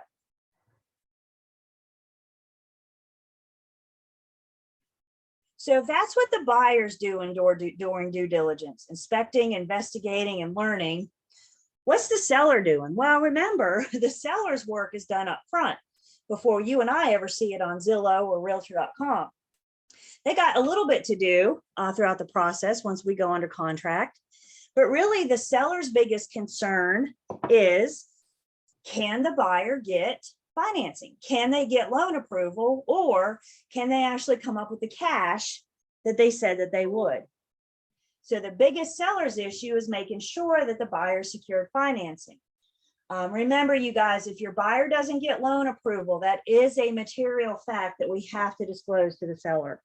If we find out they're not going to get loan approval, it affects their ability to complete the transaction. That is our list, one of our list of material facts.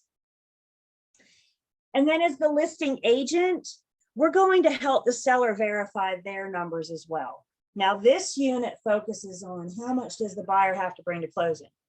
But as the listing agent, You will also need to know, how much is my seller gonna get? Part of my duties, fiduciary duties, is making sure that my clients' numbers are right, that their money is right. Y'all remember OCAR? And what's the A in all OCAR? The A is accounting.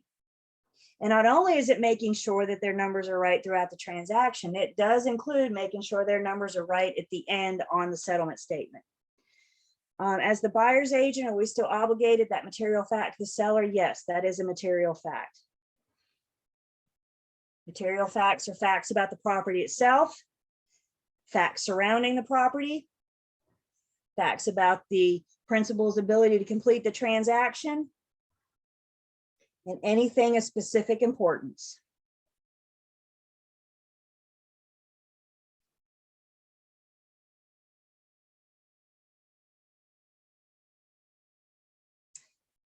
Paperwork. Oh my gosh, if you've bought a house in the last 12 years, I'm not kidding. Everybody's got paperwork. Seller has paperwork, buyer has paperwork. These are listed specifically. The seller's on the bottom of page 524. I did not reprint them here, just. So what are the sellers typically responsible for providing or having an attorney? Well, the deed. The buyer's attorney will usually prepare the deed. So the seller is responsible for it, but the buyer's attorney will making sure the deal's ready. If there's any personal property in the transaction and we do an outside bill of sale, then we have that. Leases and related documents. So current information about the tenant, the seller needs to provide that. We'll talk about landlord tenants in unit 11.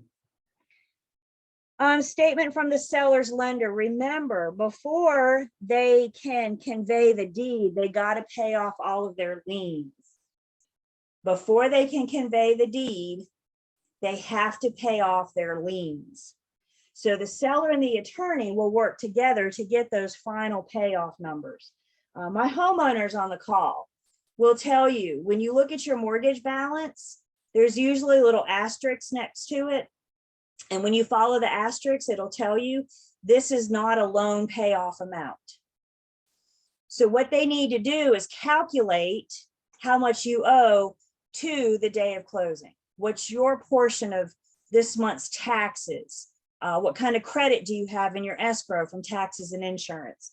So they'll need to calculate it to the actual day of closing. That's what we mean by a loan payoff.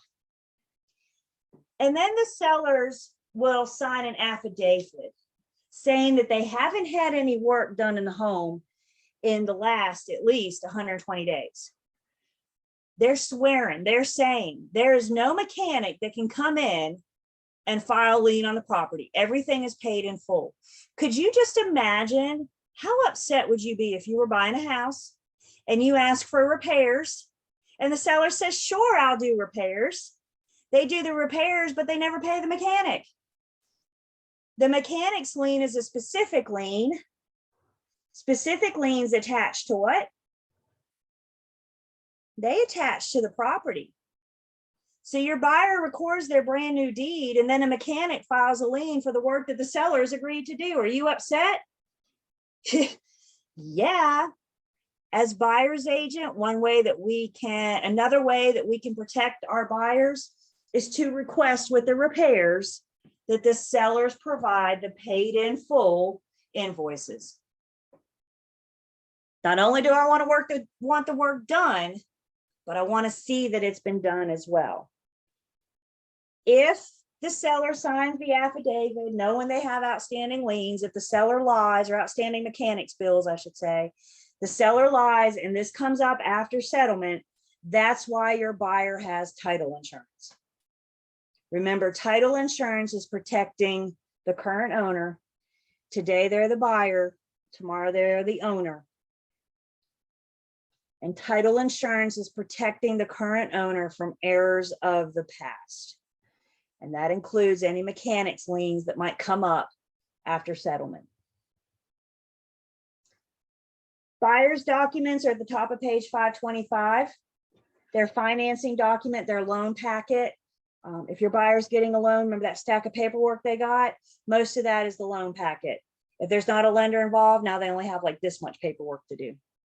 So the loan package, once the buyer signs its settlement, the attorney sends the loan package back to the lender for the lender's final approval. Is everything signed? Have all the I's been dotted and the T's been crossed? And once they have a satisfactorily completed loan package, then the lender releases the funds. They're not going to release the loan until they have their signed loan package in their hand. Buyer's documents on 525, there's our title insurance. Once we leave settlement, as we said, the attorney does one more quick title search to make sure nothing's come up since we went under contract. And after that quick title search, the attorney gives their title opinion to the title insurance company. Title insurance releases the insurance based off of the opinion of the attorney. So that's one of those things that happens between settlement and closing. Securing property insurance, the buyer will get to pay for the first year homeowner's insurance at settlement. So that policy can start today, the day of closing. Wood destroying insect report, again, if it's VA, VA is required. And then the survey, the lender may require it. Maybe they have concern about it being in a flood zone, for example. So the lender may require it, but for the most part, it's the option of the buyer.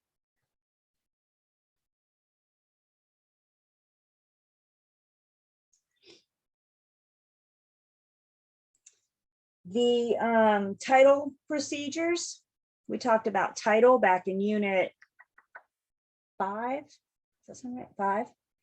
Again, we go under contract. The attorney does a preliminary title search. If they find an issue in the preliminary, any issue other than liens that we know the seller has to pay off before we can record the new deed. If they find any other issues, any other clouds on the title or defects on the title, the attorney's going to get with the seller to clear those up. Do they need to get that long lost relative to come sign something? Do they just need to go and stand in front of a judge and ask a judge to dismiss that? The attorney will work with the seller. Remember, the buyer hires the attorney. The buyer is the attorney's client. The attorney's making sure that their client is getting that clear marketable title. And even if that means communicating with and working with the seller, the attorney will work with the seller to make sure they're handing their client clear marketable title. Once we all leave settlement, that's when the attorney does their last quick title search and offer their final opinion. Based on their final opinion, title insurance will release insurance for the new owner. And then the title insurance is who requires that affidavit of the seller that we saw at the bottom of page 524. Again, what the seller's saying is everybody has been paid or will be before we record the new deed. Everybody's been paid. And I don't know of anything else that could come up. I don't know of any unpaid mechanics that could come up after settlement. They're swearing, they're signing an affidavit. If we find out if something happens after settlement, like we said, this is why the buyer has title insurance. Title insurance will go after the former owner first. Like, look, you signed this saying that this wasn't going to happen. And now we're here and it's happening. You need to deal with this. If they can't find the former owner, if they're dead or missing or broke or MIA or whatever, then title insurance will step in and clear it up on behalf of the buyer. That's right. So they do the preliminary as soon, not during the, they do the preliminary as soon as we go under contract, the big in-depth thorough. And then, I mean, you guys got to think from the time we go under contract to the time that we close, it could be 4 weeks, it could be 6 weeks, it could be 2 months. So they do the big preliminary as soon as we go under contract, and then they do one more quick before they record that new deed, just to make sure nothing has hit the title in that time.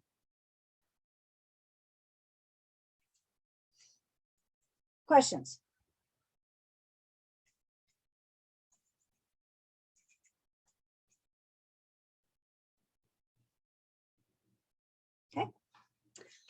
take a break.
what to wear in 4 months because nothing fits and I sweat forever here.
All right, welcome back.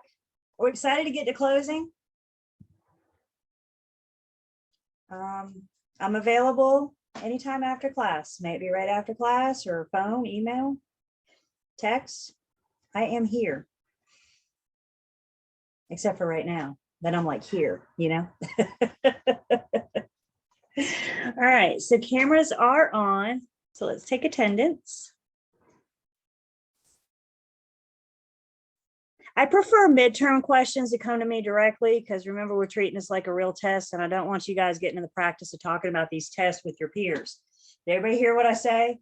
The real estate commission could consider that as cheating. And if they find out that you cheated after, they can revoke your license. So let's just treat this like a true test.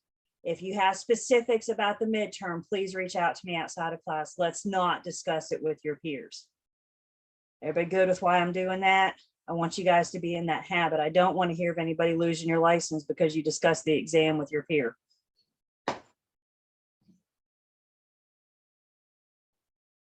Okay. Okay. There are a couple different settlement meeting or closing methods, we should say. The first closing method is not done in North Carolina. We'll talk about North Carolina in just a second. This is called an escrow closing. Other states may use an escrow closing. The parties don't attend, they just send their paperwork in. There's a dedicated escrow agent, sometimes an attorney, usually somebody by the title insurance company. So in other states, the title insurance company might be conducting closing and they just send their paperwork in. They have something called the relation back doctrine that says the seller is considered deliver the deed when they deliver it to the escrow agent. So the escrow agent, gotcha. The escrow agent serves as the communicating party between the two. If we don't do this in North Carolina, then why is this important to you guys? The method that North Carolina uses that we're getting ready to talk about next is used by a very small percentage of states. So the majority of the country uses the escrow closing. And why this is important to me and you very well may have a buyer moving in from another state. And the idea, if they have experience in their state, the idea of using an attorney is just mind-blowing to them because they're used to doing it this way. So your buyer from another state may look at you and say, do I have to have an attorney do the closing? Can I just have the title insurance company do it? And our answer is, if you're buying a property located in the state of North Carolina, then you have to have an attorney. And in North Carolina, we use something called the settlement meeting method. Again, North Carolina uses attorneys. The attorney is the one that finalizes They're the ones that get the paperwork together. Remember, the buyer hires the attorney. The attorney represents the best interest of the buyer. The seller may have to report the sale of the property to the IRS. What do they have to pay and when and how much? I don't know. Have your sellers contact their accountant. They can help them with that. But the attorney will send that IRS on behalf of the seller. They will take care of that for the seller. So when they go to do their taxes at the end of the year, the IRS has all the information that they need. We just said that the buyer hires the attorney. If the buyer comes with a lender, then the attorney works for the best interest of the buyer and the lender. The buyer hires the attorney. They're the ones that get to pay for it. But if they come with a lender, if they're getting a loan, the attorney is going to represent the interest of the lender as well. So how can they best protect the lender? As soon as they record the new deed, once everything's been cleared and paid and cleared out, the attorney records the buyer's new deed. And then in the very next breath, they record the lender's deed of trust. Remember our lien priority. Get paid in the order in which it's recorded. Is it not the lender's best interest to be the first lien recorded? So in the event of foreclosure, they can get paid, or in the event of the sale even, they can get paid close to the top. If there's not a lender involved, if it's a cash buyer, this process is a lot more simplified. Lenders add to it. Time, paperwork, money, they add to it. If you're fortunate enough to be able to be a cash buyer, explore your options. Settlement meeting method. If you're buying a home located in the state of North Carolina, yes, you have to have an attorney. And guys, I heard once that North Carolina is like 1 out of 6 or 7 states that use the settlement meeting method. Everybody else uses escrow. So, well, we're not going to deal with it here in the state. We need to be aware of it because we have buyers coming from other places.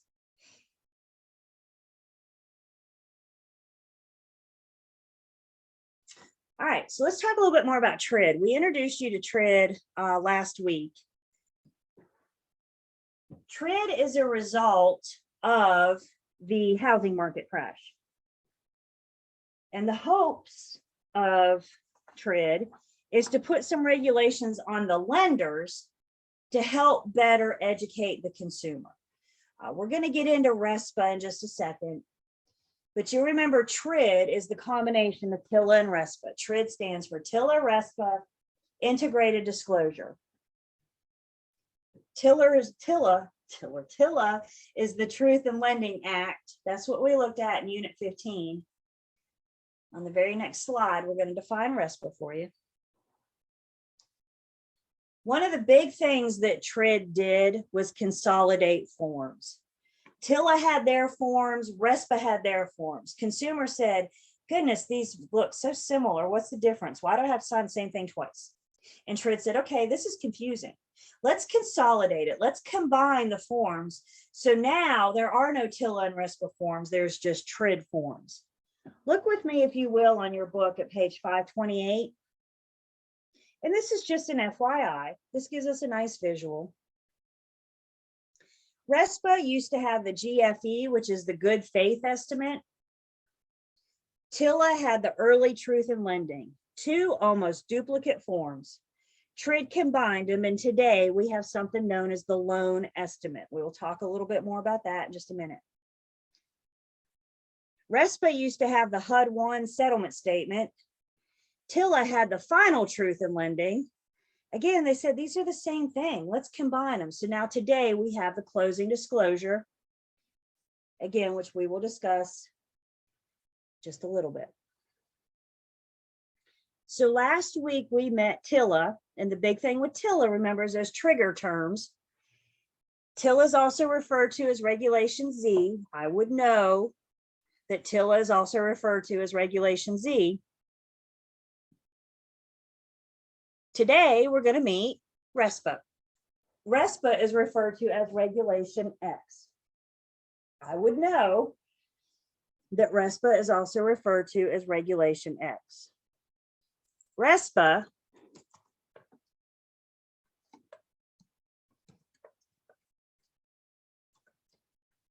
stands for the Real Estate Settlement Procedures Act. And remember, when you guys see RESPA, I would like you to see settlement. RESPA tells the consumer what's your cost to close. TILA tells the consumer the cost to obtain the loan. RESPA tells the consumer the cost to close. What's it going to cost me to get to settlement? What's it going to cost me to buy this house? And that's what RESPA does. RESPA, TRID in general, is all about protecting consumers. We can offer disclosures to protect them. We can help educate the consumer. I think that's the big thing. Consumers are being told, oh, just sign here on a 30-year loan commitment. Now they're required to explain that 30-year commitment that they're getting into. So we're protecting consumers from abusive lending practices.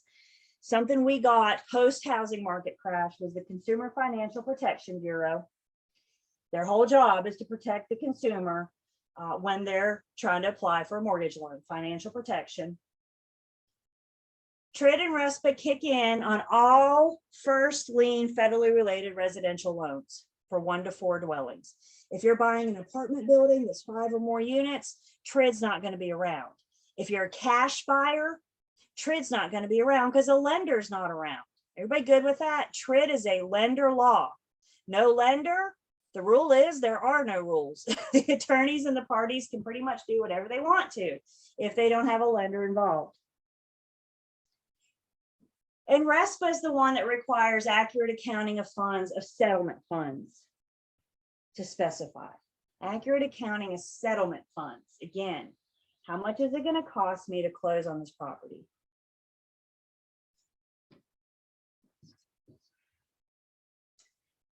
Last week, we kind of introduced you to this idea of a loan application. And the loan application is considered received when the lender receives information from the borrower. Specifically, the lender, in order to have a loan application, the lender needs to receive 3 pieces from the borrower and 3 pieces about the property. There's only so far we can go in the lending process until we have a signed contract, right? We could get the people approved, but we can't continue on with the loan process until we have a contract, until we have a property. Remember, buyers agents, if you go under contract right now, you get a signed contract in your inbox. Do your little mini celebration. I'm all about mini celebrations. And then by 11:15, you email that contract to the lender so they can start on their thing. Basically, what we've done is completed the information that they need to have the loan estimate. Once they get this information and we have the loan application, their process starts. This is what triggers the lenders to start there. They have the loan application as defined by these 6 pieces. And RESPA has some requirements for the lender on the loan application. The RESPA requires the lender within 3 days of loan application to send the borrower a know before you owe booklet. This is a booklet of information. It's also in your book on page 530.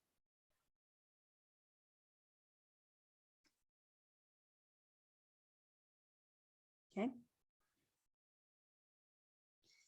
The Know Before You Owe booklet is information on the home buying process. I was really fortunate. My husband and I just bought a house 2 years ago, and I was really we just had our 2-year house anniversary last weekend. So that was kind of exciting. And it was really interesting for me to go through it as a buyer because I was able to see that end of the process. Now, as the buyer, I didn't get an actual physical booklet in my hand, but I did get a booklet through my lender software that they were communicating with me on. And I had to sign acknowledging that I received that booklet. That was the lender satisfying RESPA requirements. They had to show that I received it within 3 days of my loan application. Also, within 3 days of the loan application, we got a loan estimate. I get an estimate within 3 days of loan application of my settlement costs. Hold your place in the book. And let's look ahead just a bit. Let's please go to page 535.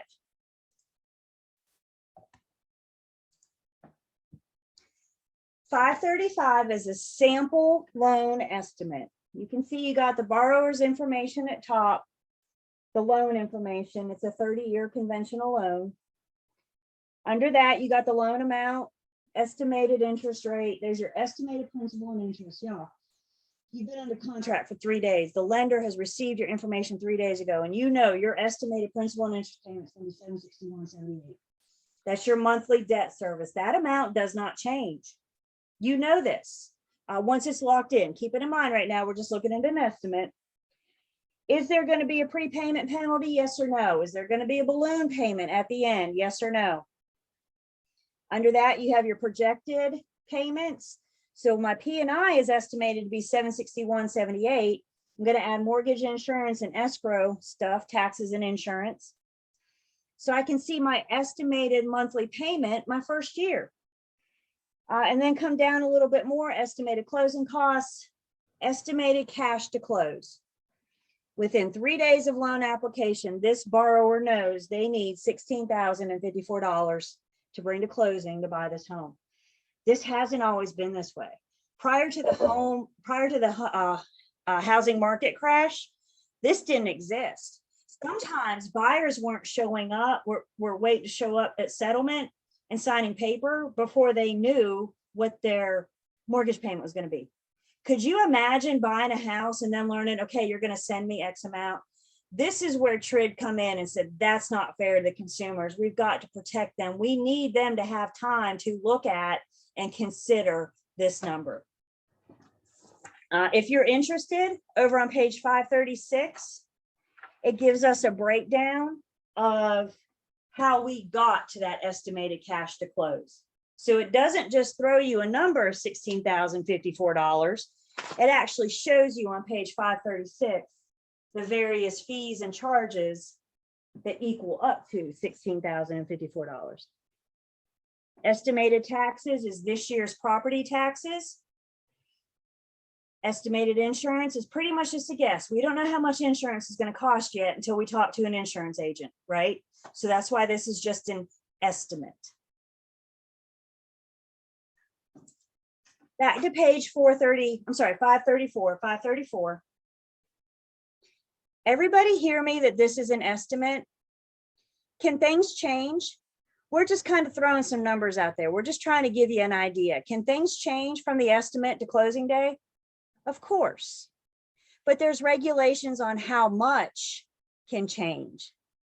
So RESPA has also put some regulations on tolerance limits for change of this loan estimate. One thing that absolutely cannot change from the loan estimate are lender charges. Whatever the lender quotes the borrower is what it is. No tolerance, no change. There are things that can have a 10% increase or decrease. Well, going down is never bad, but there are things that cannot increase by more than 10%. These are things in which the borrower doesn't get to shop for. So for example, the appraisal. Remember we said the other day that the appraisal is the property of the lender. The lender uses that appraisal to determine how much loan they're going to issue. So while they may not know the appraiser yet, and they don't know an exact amount, they're going to give an estimate.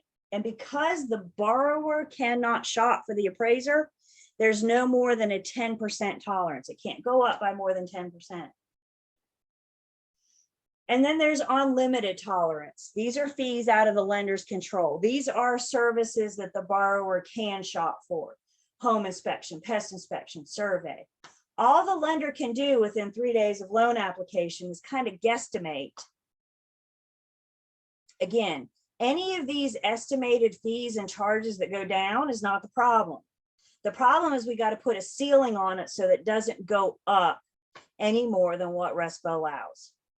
It's been my experience that most lenders will overestimate things so that when we get to the end, they're okay. The buyer's not upset, trying to scramble at the last minute for money.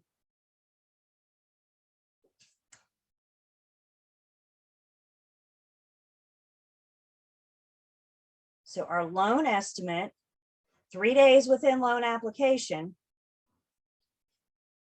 And now let's fast forward. We're awfully close to settlement. And getting closer to settlement, we have final closing disclosures to look at. Post-housing market crash, there are now 2 closing disclosures. One closing disclosure is for the seller. The whole point of TRID is to protect the consumer when originating a loan. And what I need you guys to understand is that in this transaction, the consumer is the buyer because they are the one originating the loan. The seller's not getting a new loan. The seller's the borrower under their loan. But because the buyer is the one originating the loan, this is who TRID is protecting in this transaction. And the big thing about TRID, the seller cannot see the buyer's confidential financial information. That's why we have 2 CDs. Let's keep the buyer separate from the seller. They don't care if the buyer sees the seller. What they care about is that the seller cannot see the buyer. I'm on page 538. Are you guys not seeing my page numbers today? I may need to adjust that on break. So the seller closing disclosure, there are no rules with the seller closing disclosure. The attorney usually prepares the seller CD. The buyer's lender is not involved with the seller's money at all, right? The buyer's lender only cares about the buyer. So seller closing disclosure, attorney prepares it. They, may get this the day of settlement. There are no rules. TRID doesn't care about the seller. TRID only cares about the buyer. So they may see their numbers on the day of settlement, maybe a few days before if the attorney sends it out. So the big deal with TRID is the borrower's closing disclosure. Now here are where the rules kick in.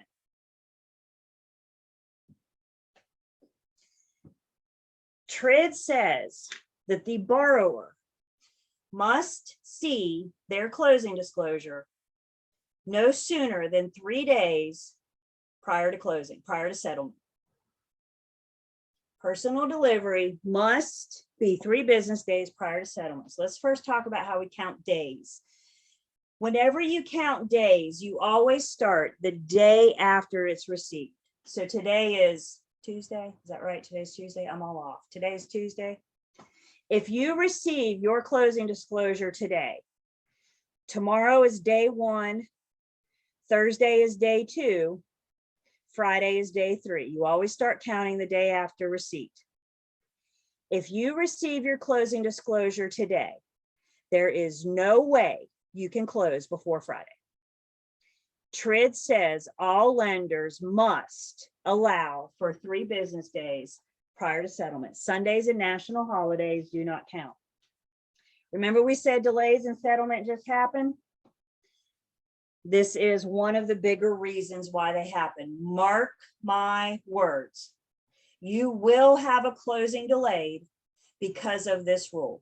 If you're scheduled to close Friday and the lender can't get the CD out until Wednesday, Thursday's day 1, Friday's day 2, we can't close before Saturday. Good luck finding an attorney that's open on a Saturday. So now we can't close till Monday. You will have a closing delayed because of this rule. There's nothing you can do about it. There's nothing the lender can do about it. There's nothing the attorney can do about it. The 3-day rule is if the buyer has personally received the closing disclosure. So either the lender actually hands it to them and says, here you go, or they send it to them in their little software that they have that shows when the buyer opened stuff and viewed stuff, and they have them sign it. If they can personal delivery to them, either face-to-face or through their little software that the lenders use, we can close within 3 days. If it's non-personal delivery, in other words, if we're going to go snail mail, we have to allow for 6. I've never had a closing that we had to allow for 6 business days. I think most lenders, most everything we're doing is 3 days. This is a huge place that we can step in and make sure that those gears are still spinning. As you get closer to settlement, tell your buyer, you are going to get a very important email from the lender. As soon as you get it, I need you to sit down and acknowledge receipt so you don't delay your own closing. Have this conversation with your buyer. Keep those gears going. Questions or comments on this? The point, that may be a question you have. What's the point, Julie? Why 3 days? Again, prior to TRID, buyers sometimes weren't seeing their numbers until they got to the settlement table. And the attorney scheduled settlement like back to back to back to back to back. So the buyer didn't have time to look at and process the numbers. They were just told, this is going to be your payment. This is your interest rate. This is all your information. Just sign here. 30-year commitment. Don't study it. Don't look at it. Just sign. It'll be fine. Trust me. TRID said, not cool. That's not how you protect the consumers. So the reason they require this 3 business days is to give the consumer time to process the numbers, to actually look at the loan estimate that they received 3 days from loan application and these numbers on their closing disclosure. Our sample closing disclosure is on page 540. Again, same information we had from the same borrower that we had at the loan estimate, but now we're 3 days away from settlement. So there's the buyer's information, loan information, loan amount stayed the same, interest rate, monthly principal and interest was the same as our loan estimate. Compare 540 to 535. That's what we're doing. We're comparing 540 to 535.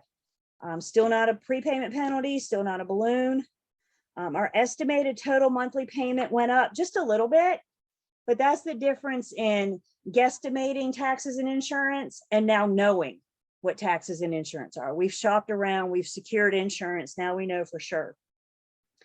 Closing costs, and then check out that cash to close. The loan estimate told the buyer they needed to bring $16,054. Now here we are at settlement, they're told they only need to bring $14,147.26. Is that good news to the buyer? Yeah, that's free money they got, right? They're planning on 16,000. Now they only have to bring. That's what we mean. It's okay for the numbers to go down. That's on behalf of the borrower. What TRID doesn't allow is for some of those numbers to go up. 541 and 542. Again, this is the closing disclosure. Look with me at 542 real quick. The top of 542 is my favorite part. Look at that. Isn't that a nice side by side? There's a loan estimate compared to the final. They may not have to go back 6 weeks ago and find their loan estimate. The closing disclosure provides that. So there's a side-by-side comparison. The rest of 541 and 542, again, you guys are welcome to look at now if you want. When you guys come see me in 302 and contracts to closing post-licensing, this is the math that we get to do, page 541 to 542. Give you guys something to look forward to. We are actually going to do a full-blown settlement statement in contract to closing. So again, feel free to look at it now. But I don't want you to get bogged down in it until you come see me in post. Does the buyer have to sign for acknowledgement of the loan estimate or the closing disclosure? Absolutely. How else can they prove it? How else can they prove that they received it? So absolutely.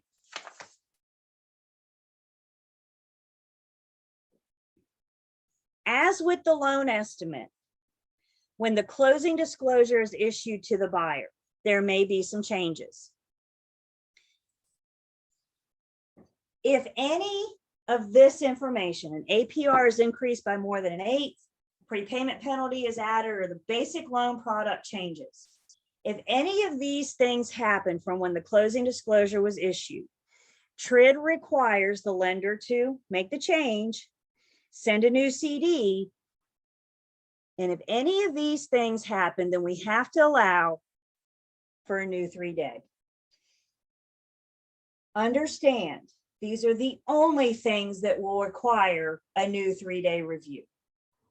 Maybe taxes were miscalculated. Maybe the agent forgot to send in the home inspection invoice, and that needs to be added. The buyer will get a new closing disclosure, but we don't have to have a new 3-day review. These are the only things that will require a new CD and a new 3-day, all starting the day after receipt.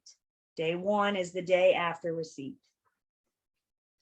So let's walk this through a scenario. You're the buyer's agent, and your buyer just doesn't have enough money laying around right now to pay for the home inspection. And they say, I'm on page 545.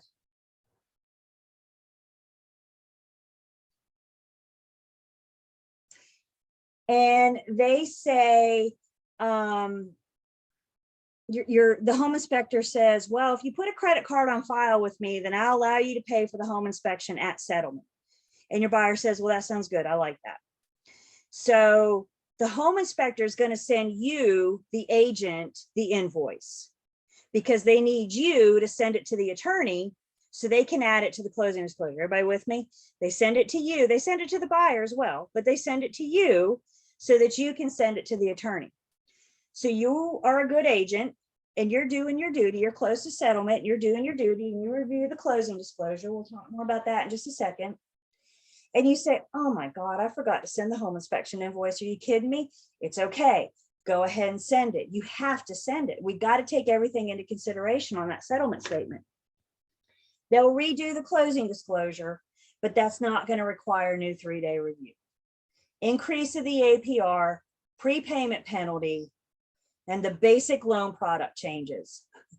If the buyer decides 2 days before closing, they want to switch from conventional to FHA, that's going to require a new 3-day review. That's what we mean by basic loan product changes.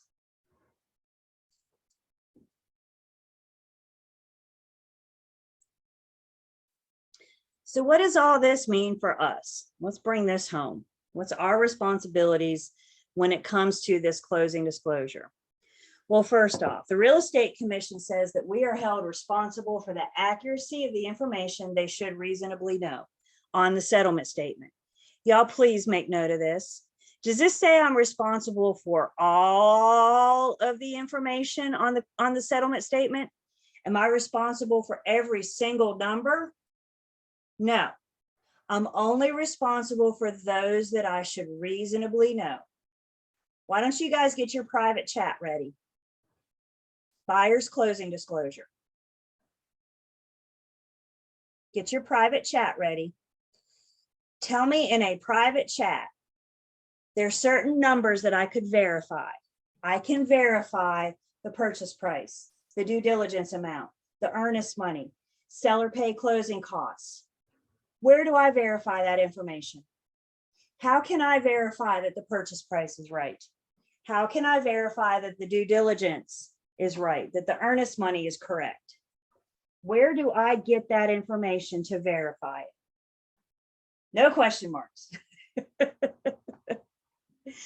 Where do I get that information to verify the sales price, due diligence, earnest money, seller paid closing costs? Yeah, I can calculate it myself, but where do I get it? How do I know what the purchase price should be? How do I know what the due diligence should be? How do I know what the earnest money should be? There we go. When you receive the closing disclosure and you're sitting down to review it, the very first thing you need to do is go back to your transaction file and pull out the offer to purchase and contract. Isn't that where we came to terms on the purchase price, due diligence, earnest money, seller paid closing costs? So what are numbers that I can verify? What are some that I should reasonably know? Step one is to go back and pull out the contract. Make sure that the numbers, and if you did any amendments after, then make sure that those amended figures. Other things I can verify. If, for example, the home inspector sends me the invoice, I have physically received the invoice. So now I can verify that that number is on there and correct. By the time we're done with unit 21, settlement statement, closing disclosure, used interchangeably. By the time with unit 20, we're done with unit 21, you guys will know how to prorate taxes. So you can now verify that the prorated taxes is correct. You can do something that's called interim interest. So you can verify that that is correct. Things that I can't verify. Please look with me back to page 541. The first little section in 541 is loan costs. These are the lender's fees. You can see there in section A, you see where it says points in parentheses. Those are your discount points, application fee, underwriting fee. I wasn't privy to the conversation between the lender and the buyer. I don't know what they told them that they would charge. So that's information that I shouldn't reasonably know. Now, can I look at that and make sure it doesn't look astronomically high? Like, I'm always looking for red flags, right? So once you guys see these enough, you'll start knowing what's kind of normal, what looks right. If I look at this and see, you know, a lender charge for $30,000, I got a major flag going up. So while I can't verify it, I can still look at it.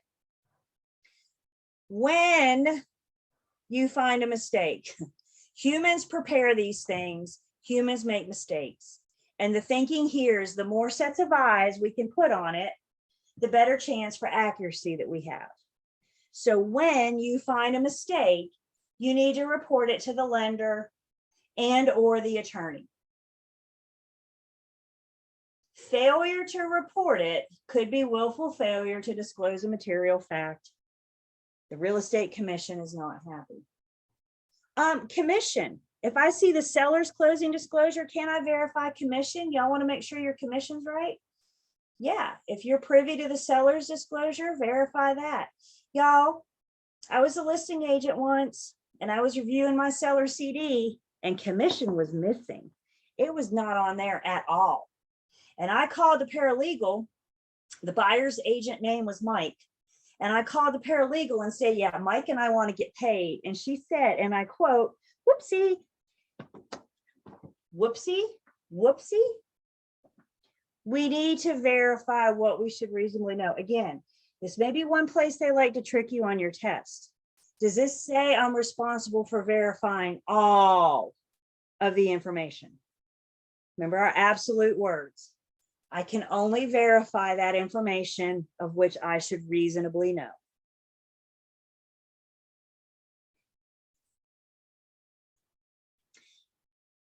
In addition to loan estimate, loan application, 3 days of loan application, and the closing disclosure, RESPA does a few other things. Skipping ahead to page 551, RESPA does do a few other things. They have kind of restrictions on controlled business arrangements. Controlled business arrangements are gaining in popularity. So an example of a controlled business arrangement, think of like one-stop shopping. Under one roof, you can get a real estate agent, an attorney, and a lender. We all work together. Do your head one way or another. If my firm is affiliated with an attorney and a lender, can I make my buyer use that attorney or that lender? Can I force them to use because we're all under the same roof? No, that's one of the options I give them, right? Here's a list of 2 or 3 attorneys. Here's a list of 2 or 3 lenders. And my business arrangement lender can be on that list, but I can't make them use it. However, what we need to do, if there's any kind of kickback or any kind of agreement for us sharing being under the same roof, we have to disclose that to the buyer. So if there's any kind of money or any information or any benefit, I should say, if the buyer uses this lender, this is how my firm benefits, we have to disclose that to the buyer. And that's what RESPA says. I think another good example of a controlled business arrangement, I used to work with a woman real estate agent and her husband is a home inspector. And that a handy pair. So she goes out and sells the houses and he offers the home inspection. Can she make her buyers use her husband? Can she make her buyers use her husband to inspect the home? No, she can have him on her preferred vendor list and say, I recommend, but she can't make them use her husband. Is it safe to say if they do use her husband, she's going to get some kind of benefit from it? She might get a nice dinner out tonight or something, right? Because it's her husband. So again, she just needs to disclose that. It's all about disclosure. RESPA has restrictions on a yield spread premium. Does she have to disclose it? Yes. My husband is the home inspector. Yield spread premium. Yield spread premiums are paid to mortgage brokers. A mortgage broker's job is pretty much to introduce the lender to the borrower. So the mortgage broker connects the two. And if the mortgage brokers expect to get paid, they may want to have the buyer pay that. But what RESPA says is we got to offer a borrower credit. They need to be credited back for that at settlement. So RESPA has restrictions on if mortgage brokers are involved. Remember, we talked briefly about the lender's yield. Lender's yield is their return or their rate. Escrow account restrictions, we've talked a little bit about how, well, remember we said that part of your mortgage payment is 1/12 of taxes and 1/12 of insurance, right? Part of your monthly payment, PITI, 1/12 of annual taxes, 1/12 of annual homeowners insurance. In addition to collecting that monthly, at settlement, the lender is going to allow, the lender is going to require the buyer to bring some money to originate their escrow account and to have a little cushion. Is it safe to say taxes could go up next year? Could taxes be more next year than they are this year? What about insurance? Does insurance go up sometimes? So by having this cushion, collecting this cushion at settlement, if those bills go up next year, the lender still has that money to pay on your behalf. If they go up, then they will readjust your monthly mortgage payment. It's always going to be 1/12 of the current taxes and 1/12 of the current insurance. So if they go up, we're going to readjust. Again, my homeowners on the call know sometimes your mortgage payments go up and down. Sometimes they just do. They go up or down. It's not principal and interest that causes that to go up and down. That's the same the life of the loan. What causes that is taxes and insurance. So in addition, one debit that we're going to see to the buyer, they're going to have to bring some money for their escrow account. RESPA requires the lender to notify the borrower if the loan can be serviced after closing. What do we mean by that? If the loan can be sold. RESPA requires the borrower to know if their loan can be sold after closing, and if their loan is sold after closing.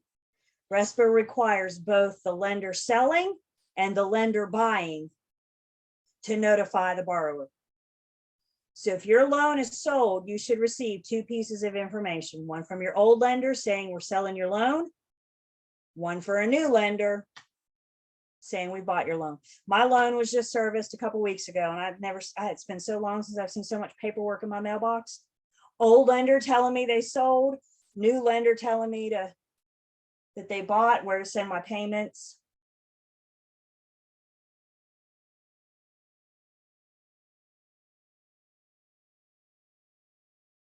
Another business arrangement, yep. Another thing that RESPA did, and y'all, this is the one that hits us personally. RESPA has put an end to kickbacks or referral fees to or from settlement service providers. Who is a settlement service provider? Anybody that's involved in the settlement process. You and I of settlement service providers, the attorney, the lender, the home inspector, the pest inspector, the surveyor, all those people involved in settlement are settlement service provider. And it used to be, we're going to look at some examples in just a second, and these are real life examples, but it used to be if I recommended my buyer to this certain lender, I could get some kind of kickback. Maybe it was a gift card, maybe it was something else, but I would get a kickback, and it would be the lender's way of thanking me for sending me their buyer. Well, if it was a nice enough kickback, I'm sending all of my buyers to this lender, right? So I can get my kickback. I don't care if they're good or bad. They have a good reputation. I don't care. I want my kickback. And RESPA said, stop. That's not what's in the best interest of the consumer. Again, we always need to recommend 2 or 3. Never look at a buyer and say, this is who we're going to use, period. You say, here's a list of 2 or 3 lenders I've used in the past, or here's a list of 2 or 3 lenders my firm likes to use. RESPA says I can't receive anything of value for recommending settlement service provider. I cannot receive $1 or a donut for recommending their services. Lenders and home inspectors and attorneys, they like to woo us. And we're starting to see them come back in the office. We missed them during the pandemic. So, you know, your lender buddy might swing by the office with a box of donuts and a stack of business cards, right? And say, hey guys, I'm going to put these in the break room. Y'all enjoy, call me if I can help. If y'all like donuts, you're coming in the right industry. Trust me, you're going to be sick and tired of donuts before it's over. So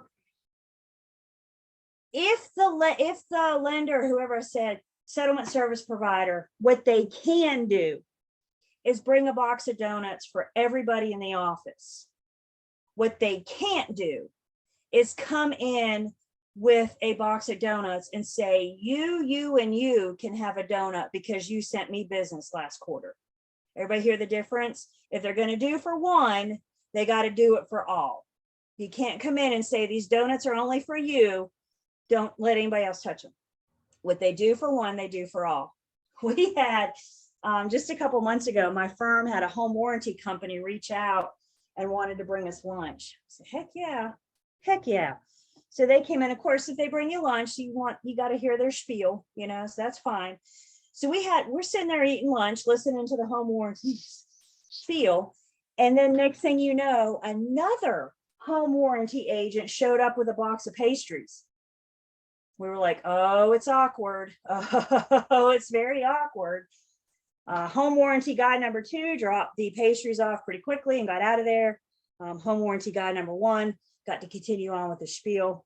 He brought Taco Mama. So yeah, I would take a taco over a pastry any day of the week. So I think the pastry guy kind of lost out. Yeah, this is very similar to what the pharmaceutical representatives do in the doctor's office. So let's look at a couple examples here. Home inspector pays a real estate broker a $25 referral fee for each buyer the broker refers to the home inspector. That's not allowed anymore. If you're recommending your buyer to the home inspector, the best the home inspector can do is say, thank you. Real life examples, y'all, I'm not making this stuff up. For each borrower referred by a real estate broker, the mortgage loan officer places a number draw ticket into a box and gives the broker a stub at a pre-designated point in time. The ticket is drawn and the broker with the winning ticket receives an all expenses paid cruise. Heck yeah. Why am I sending my borrower to this lender? My buyer to this lender? I don't care if they're good or bad, are they? I want my name in the hat to win the cruise at the end of the year. RESPA said, this has to stop. This is not what's in the best interest for the consumer. Somebody said in the chat, this is not how we protect the consumer. As much as that hurt us, does everybody understand why RESPA put an end to this? And again, hear me when I say you can't give or receive. Somebody may try to give you a donut for sending them services, but your response is, no, thank you. You can't give or receive any kind of bonus or kickback for recommending settlement service provider. Remember too, RESPA is a lender law. So if it's a cash buyer, can you receive a kickback or referral fee? If it's a cash buyer? Heck yeah. Because if RESPA's not around, if the lender's not around, then RESPA's not around. Everybody with me? If a lender's not around, there is no TRID. So can you get your donut on a cash buyer? Yeah, go get your donut on a cash buyer. Only a TRID RESPA lender law. Gee, Julie, what's the big deal? It's only a $25 gift card or, a donut.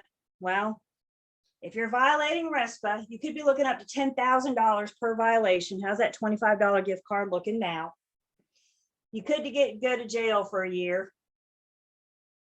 An injunction is a legal stop. If the courts or the real estate commission put an injunction on you, you're not allowed to work while the investigation is pending. You could have to compensate the victims. You could have to compensate your clients, for example. And that compensation could be treble the damages plus your court costs. What's treble the damages mean? Times 3 plus court costs. Anybody that violates RESPA, again, if you receive that donut, you have violated, even though you're a broker, you're not a lender, but you receive that donut as a settlement service provider. And these are the fines that you could be facing. So again, I ask you, is it worth that $25 Target gift card? I can't answer that for you. But take a hard look at these penalties before you receive that dollar. Can firms offer contests for their brokers? Sure, that's in-house. That has nothing to do with the lender. We as real estate agents tend to be competitive of nature. We got a third quarter contest going on in my office right now. Whoever brings the most listings gets a $500 Visa gift card at the end of the quarter. We do something like that about every quarter, trying to motivate, trying to incentive, right? So that's in-house. It's not to do with the lender or settlement service providers. That's just us. One thing that RESPA, I need to go back just for 1 second. One thing that RESPA that does not apply to kickbacks and referral fees, agent to agent referrals are still allowed. So if you're recommending somebody from a different state or another part of our state, maybe your buyer wants to buy in Wilmington and you're not familiar with Wilmington, so you refer them to an agent in Wilmington, you can get paid an agent to agent referral fee. This does not prohibit that. And before you ask me how much that referral fee is, remember price fixing says it's up to who? Who decides the referral fee? The firm. How would that happen? I find an agent in Wilmington and say, hey, I'm sending you a buyer. I expect to collect X amount after we close. I'm going to sign you a paperwork right now. Once you sign that, then I release the name and the number, the contact information of my buyer. But I ain't giving you that until you sign it saying you're going to pay me that referral fee. Not that I don't trust you, but I'm protecting my money. Questions on RESPA? Is it required to pay the referral fee? Absolutely not. Completely negotiable.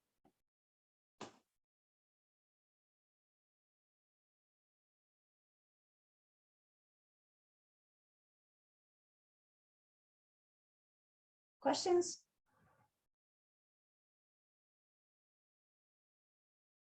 Okay. Let's take our last break. There is no typical referral fee. It's negotiations between the firm. Price fixing back in Unit 8. Yep.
Has today gone by fast or is it just me?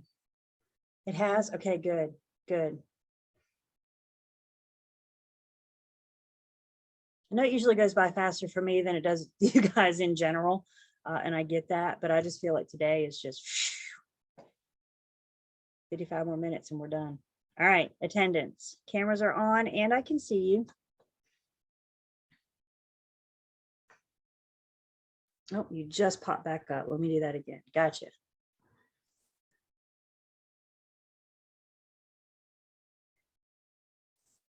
So the last piece of, thank you. The last piece of Unit 21 is to look at and start discussing the math. This is big math in Unit 21, but remember what we said. Once we're done with this, we're through most of the math. I still have a little bit more. I did not just say we were done. Let's be very clear. But once we get through this, we're through with most of the math. For your exam, you're not going to have to do a full-blown settlement statement. Full-blown settlement statement would be what we looked at back on pages 541 and 542. 541 and 542 would be a full-blown settlement statement. So the good news is you don't have to worry about that until you take post-licensing. What you will have on your exam is what I call a mini CD. And the mini CD answers the question, how much does the buyer have to bring to closing? So we're not going to study the whole closing disclosure. We're going to do a mini CD, and we're going to help our buyer look at all their debits and credits and figure out how much they have to bring to closing. What you're looking at right here are all of the places in your book that talk about the math that we're getting ready to go over. So this is your reference. This is your reference.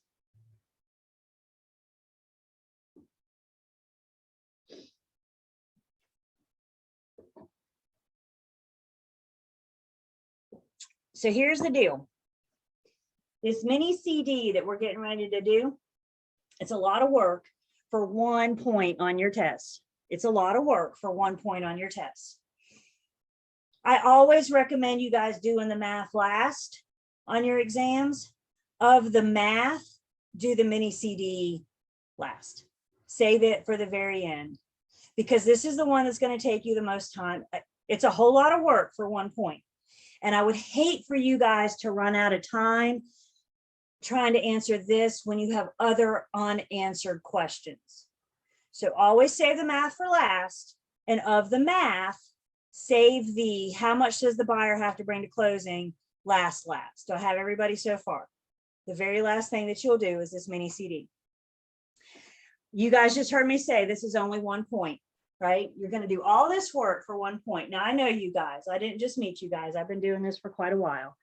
And back in the day when we were in person, I would hear you guys walk out in the hall on break and say, this is a lot of work. I'm not going to do it. I'm just going to say B. If you don't want to do it, don't do it. I can't make you do anything.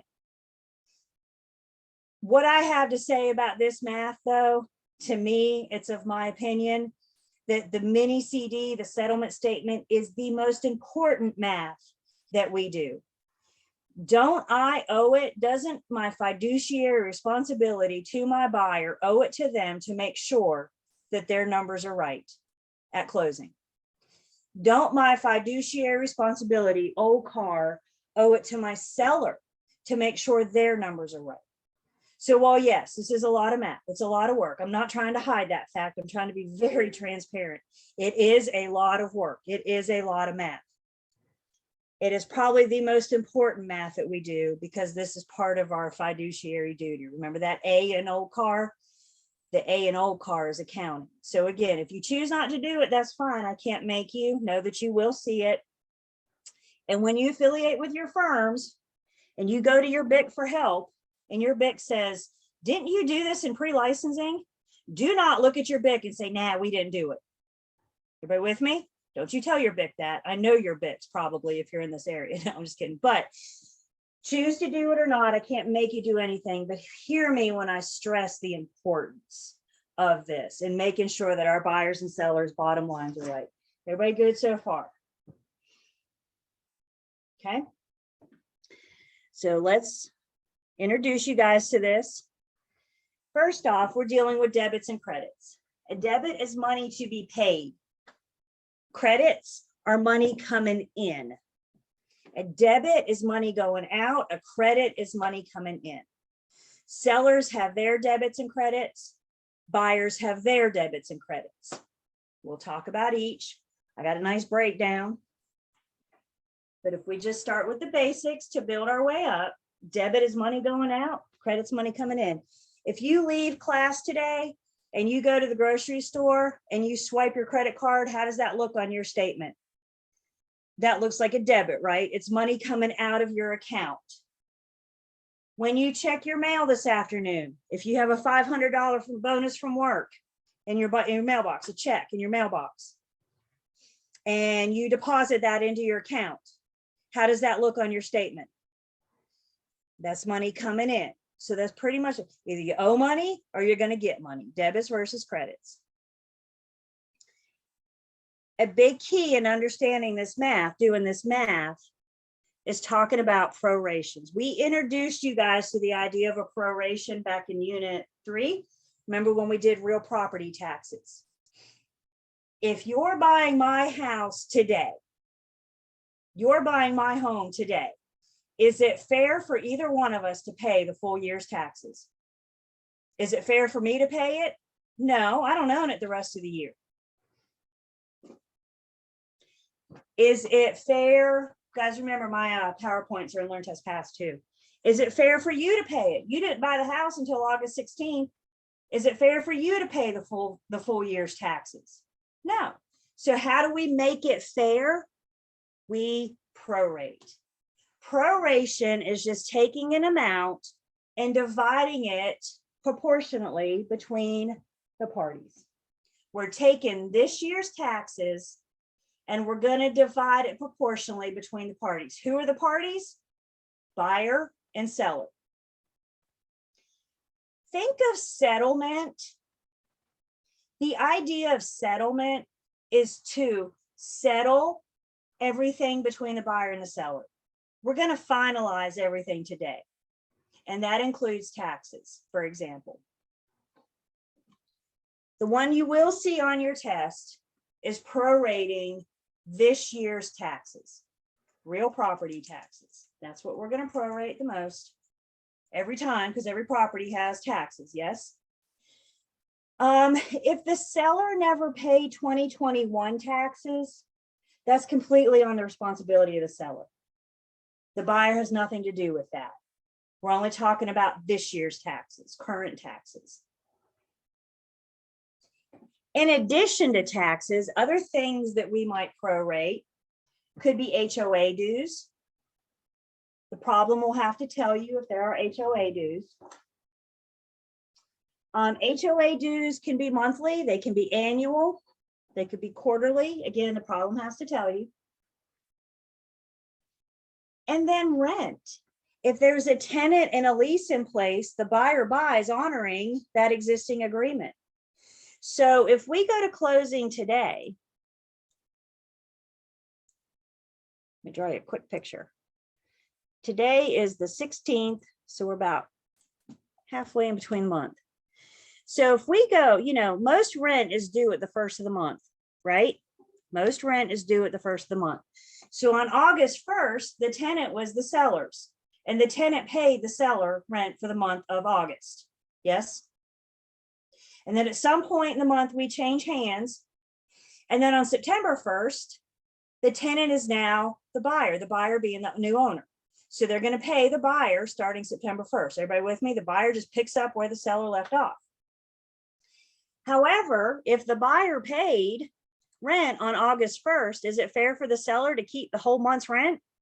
Is it fair for them to keep it when, you know, we're going to switch hands at some point? So we're going to prorate that rent. That's the idea of proration. We're making it fair. Settlement will have for the buyer both the prorated taxes for this year and the taxes that are due for next year. No, just this year's taxes. How do they pay next year's taxes? Take the annual amount divided by 12, and we're going to tack that on to the buyer's monthly payment. Principal and interest, taxes, and insurance.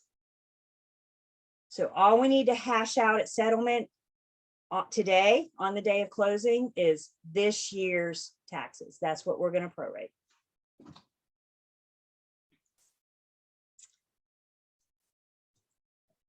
We know calendar year has 365 days. And every month has different months, right? January has 31, February has 28, etc. In pre-licensing world, welcome to pre-licensing world. We're going to try and make it easy for you. For your exams in pre-licensing world, we're going to say every day or every month has 30 days. 30 times 12 is 360. This way, you guys don't have to get bogged down and remember how many days are in March, how many days are in October. In pre-licensing world, every single month has 30 days. Trying to make it easy on you. So how many days are in February in pre-licensing world? 30. How many days are in October in pre-licensing world? 30. We don't get to celebrate Halloween in pre-licensing world, right? There are only 30 days. Every month has 30 days. You may see practice problems in your book in Learn, Test, Pass that tell you to use the calendar days. That's when you need to use the actual day of the month. But I'm telling you, for your test and most of your practice, every month has 30 days. 30 times 12 is 360. Remember back in Unit 3, we talked about taking your annual taxes monthly. If you saw for annual taxes, how do I break that down to monthly? What do you have to do to make it monthly? You just divide by 12. If you have annual and you want it monthly, you just divide by 12. What if you're asked for daily taxes? You take the annual and you divide it by 360. 30 days in a month, 360 days in the year. So you take the annual and either divide it by 12 to get monthly or 360 to get daily. So let's look at a quick example before we continue. There's a property located in Davie County. It is subject to ad valorem tax rate of 0.80 per $100 of value. The property's assessed tax value is $172,500. Using a 360-day year, what are the daily property taxes owed on the home? Y'all want just a minute to look? Yeah, why don't I give you guys a minute? This should be a good refresher from Unit 3. Remember when we did taxes in Unit 3? Let me give you guys just a couple minutes. If you want to share your answer in a private chat, you're welcome to.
I want to start seeing answers with exclamation points.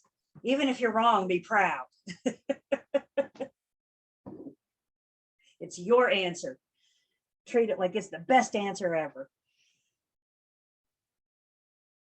Give you about 30 more seconds, then we'll talk about it.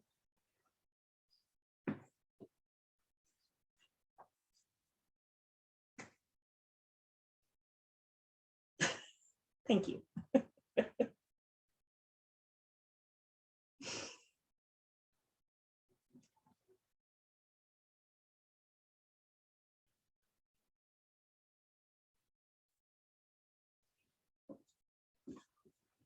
Okay.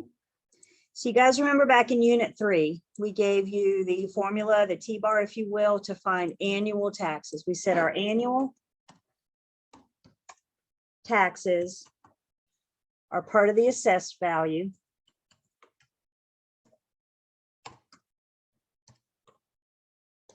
And then what we're looking at here is the tax rate. You guys remember this? Unit 3. So first off, we have to find the annual taxes. Yes, that's what I'm solving for. I can't get to daily taxes if I don't first solve for annual, right? So we're going to do two steps here. So what I'm solving for is the number on top. The problem tells me that my assessed tax value is 172,500. That's what it's assessed for tax purposes. And then my tax rate is 0.80 per 100. When it comes to taxes, what does the word per mean in a word problem? Per means divide. So you take 0.8 divided by 100, and I get a rate of 0.008. Ad valorem taxes are per 100. My up down line means what? Up down line means multiply. So I take 172,500 times 0.008, and I get annual taxes for $1,380. Can I stop there? Do I have to go any further? What's the problem asking me? The problem wants to know what the daily taxes are. So now that I've solved for annual, is that not right? Is 1380 not right? 172,500 times 0.008. Yeah, that's what I'm getting. So now that I've solved for annual, now to break that down to daily in pre-licensing world, how many days are in a year? 360. So you take the annual divided by 360, and we get daily taxes of 3.83. We're going to take this number or a daily number and build on it in just a second. Does everybody get good with 3.83? Will it say 360 or will we have to remember? Yes. I think some questions will say 360. I think some will say how many days in a year? Okay. I'm going to talk about rounding in just a second. Hold tight on rounding.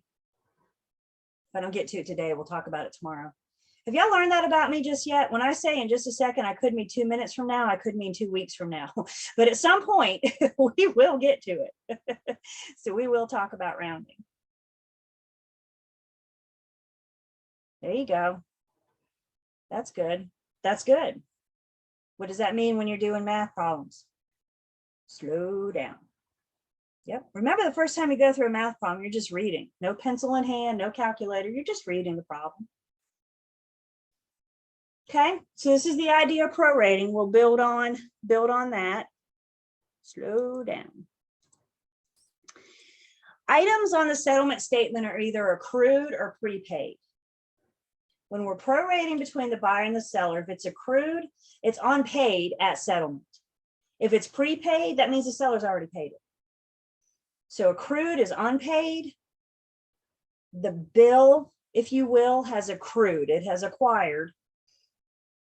Or it's been prepaid. If it's been prepaid, it would have to be by the seller because they're the ones that own the property when it was paid.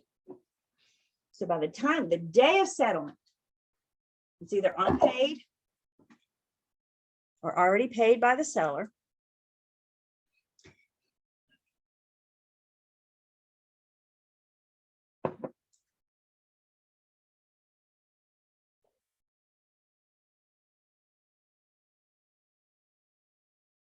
And here's another important pre-licensing prorating math rule.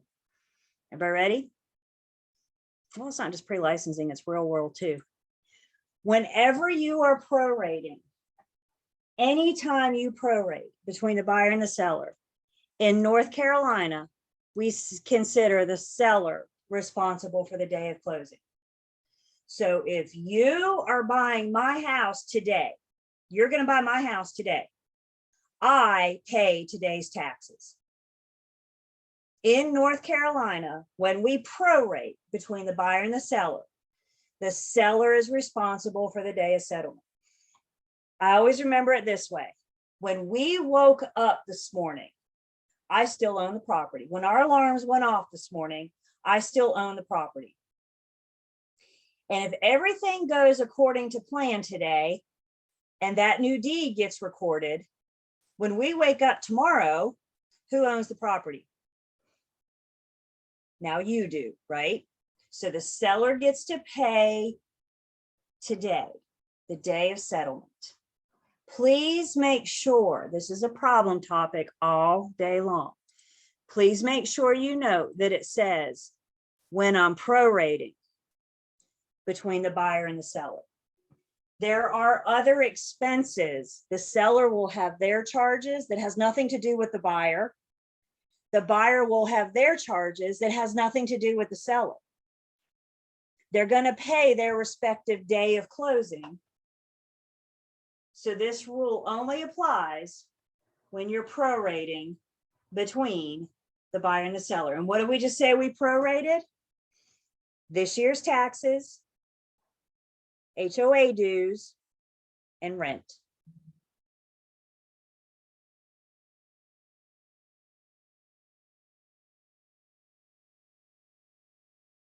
When you prorate between the buyer and the seller is responsible for the day of closing. Again, when we woke up this morning, the seller owned the property. I don't care if closing happened at 8 a.m. or 8 p.m.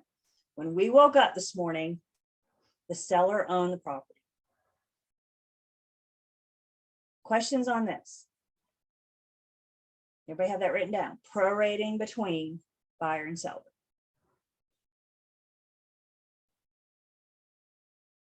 As we mentioned earlier, this is just the 30-day month, 360-day year is only applicable for pre-licensing world.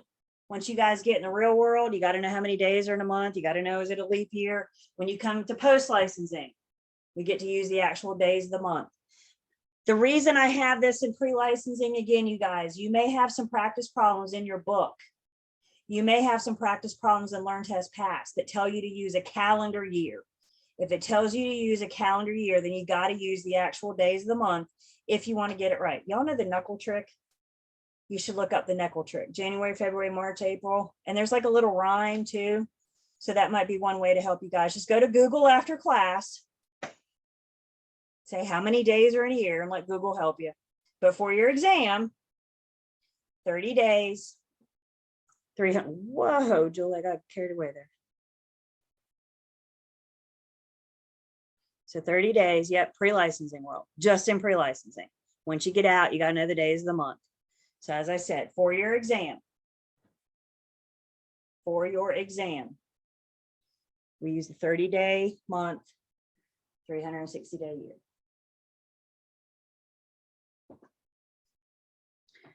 Prorated items can look a couple different ways. When you guys prorate, the first thing I want you to ask yourself, the first thing you're going to determine is who owes whom. One of the first things you're going to determine with prorating is who owes who. Does the buyer owe the seller or does the seller owe the buyer? And the answer to that is, it depends. Has it already been paid or is it still accrued? This is why we need to figure that out first. So let's walk through a couple different scenarios. If it's unpaid, if it's accrued, you guys know I like my pictures. So let's draw this out. I encourage you to do this on your exam too. We got the annual year, the whole year, and we're going to go to closing today. Today being August 16th. The seller owns the property the front part of the year. The buyer will own the property the latter part of the year. I took the information of this year's taxes going to closing today and I put it in a picture. I gave myself a visual. Now I can see when the seller owns the property and I can see when the buyer owns the property.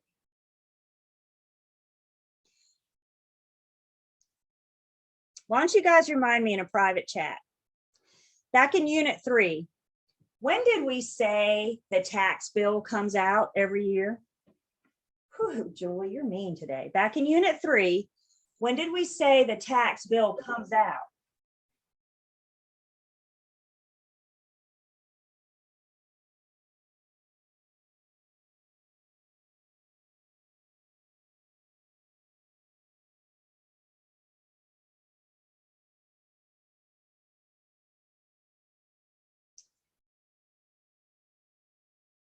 Some of you make a note to go back to Unit 3. We had our taxation timetable. There's a lien placed on your property on January 1st. We don't actually get the bill until September. September is when the bill comes out. Unit 3 taxation timetable. If we go to closing today, have we received the bill yet? Julie, I thought that it was September 1st. Did I not say September? I'm sorry. September is when the bill comes out. Yep. So if we go to closing today, has the bill come out yet? No. Is there any way that taxes could have been paid yet? Can you pay something before you get the bill? No. So if the closing is before September, the problem may or may not tell you if taxes have been paid. That's where we need to know that if closing is before September 1st, there's no way the bill that could be paid. So what this means is that the buyer is going to be responsible for taxes later in the year. It'll probably be paid out of their escrow from the lender. I didn't say the buyer's going to pay them. I said the buyer's responsible for them. So if the bill has not been paid, then how it's going to look on the settlement statement is a debit to the seller, credit to the buyer. The seller owes the buyer for the period of time that they own the property. The seller owes the buyer for January 1st to the day of settlement. Do I have everybody? The seller owes the buyer for the period of time that they owned the property. But the seller pays taxes today, the day of settlement. Tomorrow is the buyer's responsibility. So then you would just count your days: January, February, March, April, May, June, July, times 30, 7 times 30, plus 16 annual taxes. We'll look more at the math in just a second. Again, I think if you use the timeline and you ask yourself who owes whom and use the visual, that's going to help you see. In this case, doesn't the seller owe the buyer? And again, the whole idea of settlement is to settle everything at closing. Even though the bill hasn't come out yet, we're still settling. Could y'all imagine you buy my house today and you call me later in the year, you call me in December and you say, hey, Julie, our taxes are due, send me money. What do you think I'm going to say? You're so funny, click, right? So how do we sure that the buyer gets the seller's portion? We settle it. We finalize everything at settlement. So in this case, the seller owes the buyer. Debit the seller, money coming out, credit the buyer for this period of time. This is one possible prorating scenario.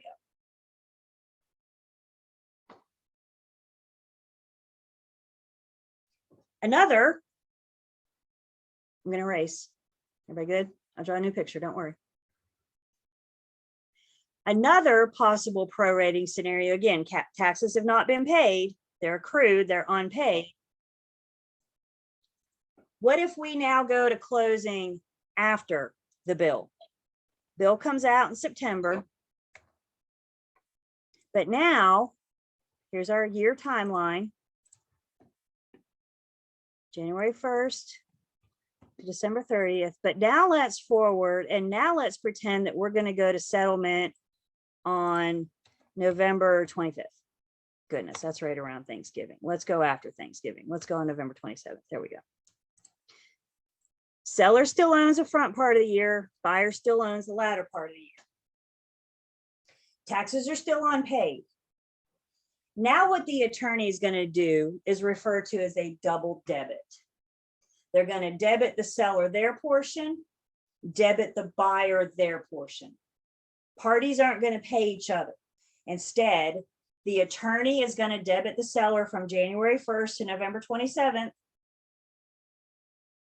They're going to debit the buyer November 27th. Is that what I said? January 1st to November 27th. And then they're going to debit the buyer from November 28th to December 30th. Each party is going to be debited for their responsibility. And then the attorney is going to cut one check and send it into the county for taxes. The attorney will pay the taxes on behalf of both parties. Does Forsyth County care where that money for that property comes in? Do they care where the taxes come in from? No. So the fact that it's coming from the attorney makes no difference to Forsyth County. All they want to know is that they get money for this property this year. Again, you guys, both scenarios unpaid. We're going to debit the seller for their portion. And we're going to debit the buyer for their portion. It's a double debit. Why is it a double debit? Because both parties are getting debited. A little bit from the seller, a little bit from the buyer. Which one do you do? It depends on when closing is. Before September, debit the seller, credit the buyer. After September, double debit.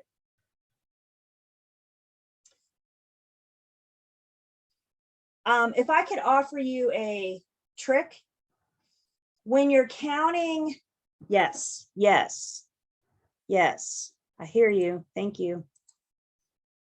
Thank you, thank you, thank you. Buyer starts paying day after. Thank you.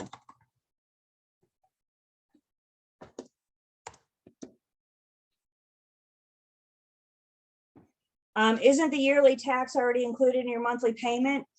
You don't start a payment until you purchase the property. So the taxes that they're collecting in your payment are for next year's taxes. We still have to pay this year's taxes. We got to settle this year's taxes between the two parties at settlement. Now going forward, yes, it'll be part of your mortgage payment.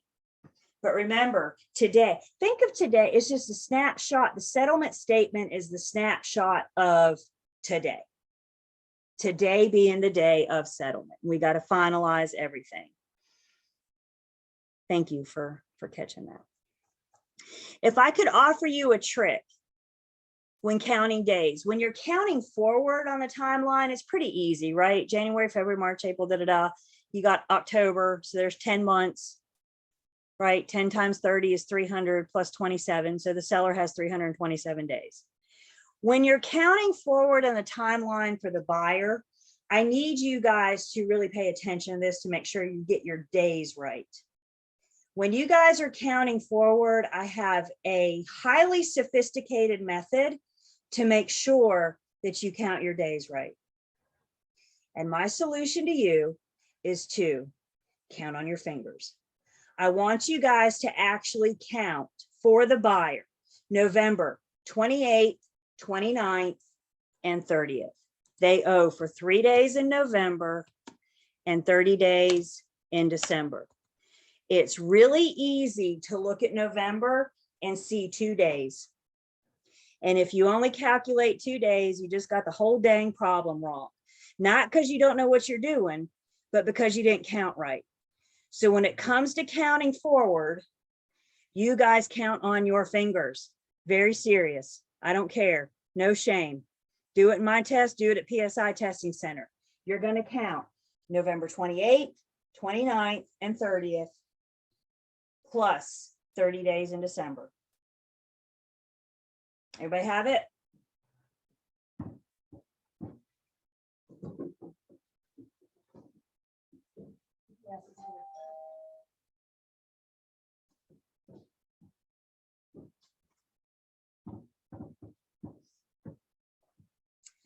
Could you subtract seller days from 360? Absolutely. More than one way to do this, right? We're just introducing it to you. So as you guys are going to practice, And as you guys do this, you may find some little, so you figure out whatever the annual is, figure out the buyer's 33 days, and then you take annual minus that, and it gives you the sellers. So again, unpaid items. When we go to settlement, the question is, has it been paid or not? And if it has not been paid, we're either going to do a debit the seller, credit the buyer, or we're going to do a double debit.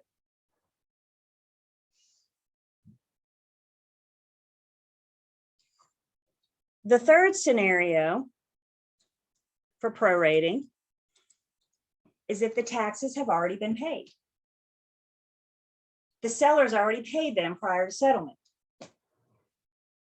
If taxes have been paid, then we know settlement is after September, right? If taxes have been paid, settlement is after September, after the bill comes out.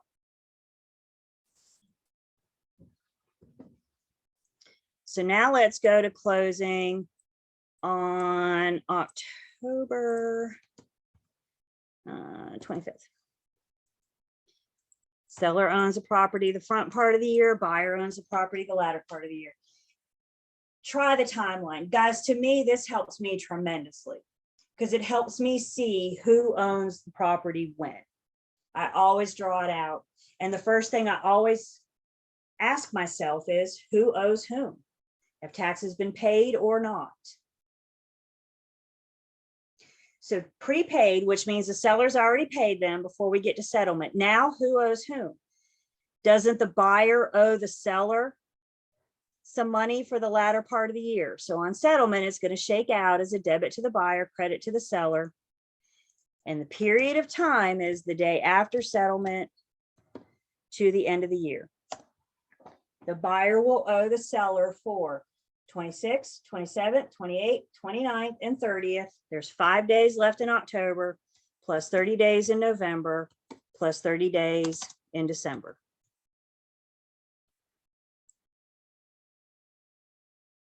Question comes in, will it say paid? Yeah, it'll have to tell you if it's paid, prepaid, or unpaid, paid or not.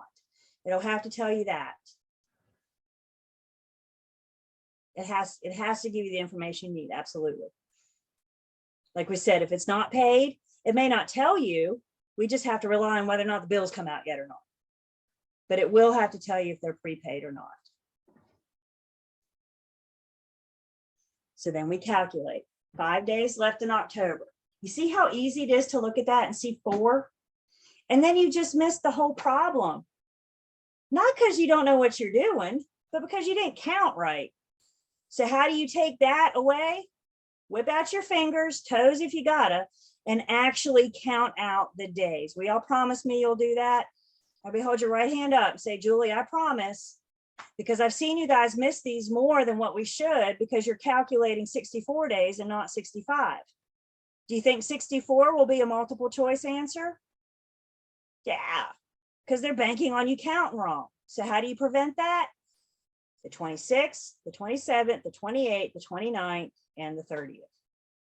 No shame in counting on your fingers.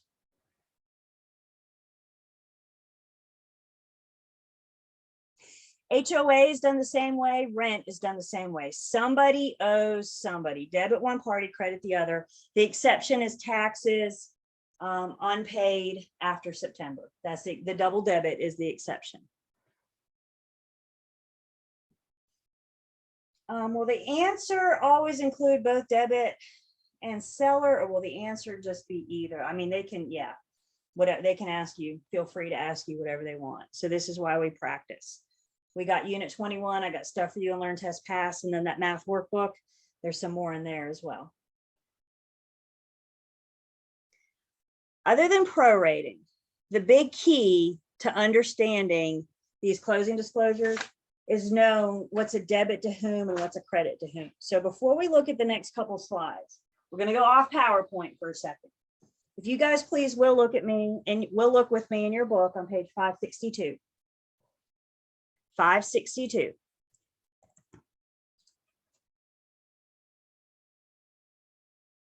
'561 and 562 gives us a nice breakdown of what's a debit to whom and what's a credit to whom. What are typically their responsibilities? We'll go back to 561 in just a second. But I like to start here on 562. First off, they have the seller's items. So what we're looking at is things that are typically a debit to the seller. Remember, we've said the seller is typically responsible for paying your commission. We talked about excise tax back in Unit 5. Seller gets to pay that. The seller pays the deed preparation fee. The seller pays to have the deed prepared. When the attorney is getting the deed ready for closing, it's still the seller's. In addition to commission and deed prep and excise tax, the seller is going to be responsible for paying off any of their existing loans or liens. They're going to have to pay the recording fee to satisfy their mortgage and their liens once it's been paid off. Any delinquent taxes, remember we said if they never paid 2021 taxes, they'll have to pay that at settlement. If they owe anything current or delinquent on personal property taxes, they will have to pay those as well. Then further down on 562, you have items to the buyer. So their debits include, let's just sum this up, any of their settlement costs, any of their due diligence costs, the inspections, the survey, home inspection, pest inspection, radon test, lead-based paint, all of their inspections and surveys, anything to do with the buyer's loan will be the buyer's responsibility to pay at settlement. Interim interest, we'll talk about that in just a minute. That's part of the loan. If I don't get to it today, we'll start there tomorrow. And then at the very bottom of that list, you have a credit to the buyer for the earnest money deposit. And the buyer's new loan or loans is also a credit. I need to say that again because I need to make sure everybody hears me. On the day of settlement, the buyer's loan is a credit to the buyer. The lender is bringing that money on the buyer's behalf. Can the buyer close without that money, without the loan amount? Can the buyer close? No, they're short, aren't they? Remember, you guys, the settlement statement is a snapshot of today. Today being the day of settlement. So today, the loan is a credit to the buyer. Tomorrow and for the next 30 years, they're going to pay the lender back. Everybody with me? They're borrowing the money today. I'll spend the next 30 years paying you back. So when we're doing the settlement statement, that's right. So when we're doing the settlement statement, the snapshot of today says the loan amount is a credit today. That's right. Even though the survey isn't mandatory, if they choose to have one done, they have to pay for it. If, the home inspection isn't mandatory, dang it. The home inspection isn't mandatory. I just lost my third monitor again. Bear with me on the chat. I don't know why. It gets tired the last 10, 15 minutes of class I get. Then this happened to us one day last week too. I get it, monitor. I feel you. Okay. So I didn't have any problems with it all weekend. Maybe it's time to go monitor shopping. Maybe I can ask Santa for a new monitor. So single entry, what's debits to the seller, debits and credits to the buyer. Flip back to page 561. 561. You have prorated items. There's a breakdown of the prorated, unpaid, prepaid. And then underneath that, you have a summary of other double entry items. If it's a double entry item, how many times is it going to show up on the settlement statement? How many times is it going to show up? Twice. So what's examples of double entry items? The sales price. The sales price is going to shake out as a credit to the seller, debit the buyer. Isn't the buyer paying the seller the sales price, the purchase price, in exchange for the deed, right? In exchange for the property. So at settlement, it's going to be a credit to the seller, debit to the buyer. And then the other thing I want to point out there is the due diligence fee. Remember when we went under contract, the buyer handed the seller a check. We went under contract, yay. And now the buyer hands the seller a check. Fast forward to settlement and we need to reverse that. So at settlement, we're going to do a debit to the seller and a credit to the buyer. So what we're going to look at in the next few slides, I understand 561 and 562 can be a little intimidating, a little overwhelming, and I get that. So what we've done in the next few slides is try to simplify what we're looking at 561 and 562. Let's just talk first specifically about the seller. What are the seller's debits? I always say if you can remember your alphabet, you can remember their debits. Can you sing the alphabet to yourself? E, C, D, E. Commission, deed preparation fee, and excise tax. The due diligence fee will be a debit from the seller. They will be credited the sales price. And of course, however the prorated amounts shake out, is it going to be a debit to the seller or a credit to the seller?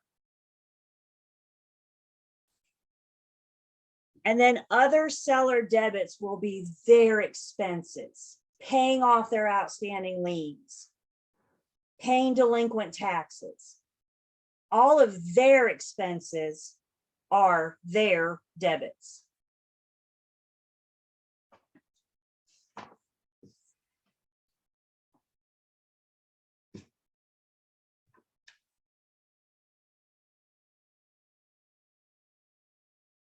So again, we're just taking 561 and 562, simplifying it a little bit. Guys, I'm telling you, the trick to doing these settlement statements is knowing who's a debit to whom and a credit to whom. So we're trying to simplify 561 and 562. I think you guys should spend time with 561 and 562. Dog ear that page.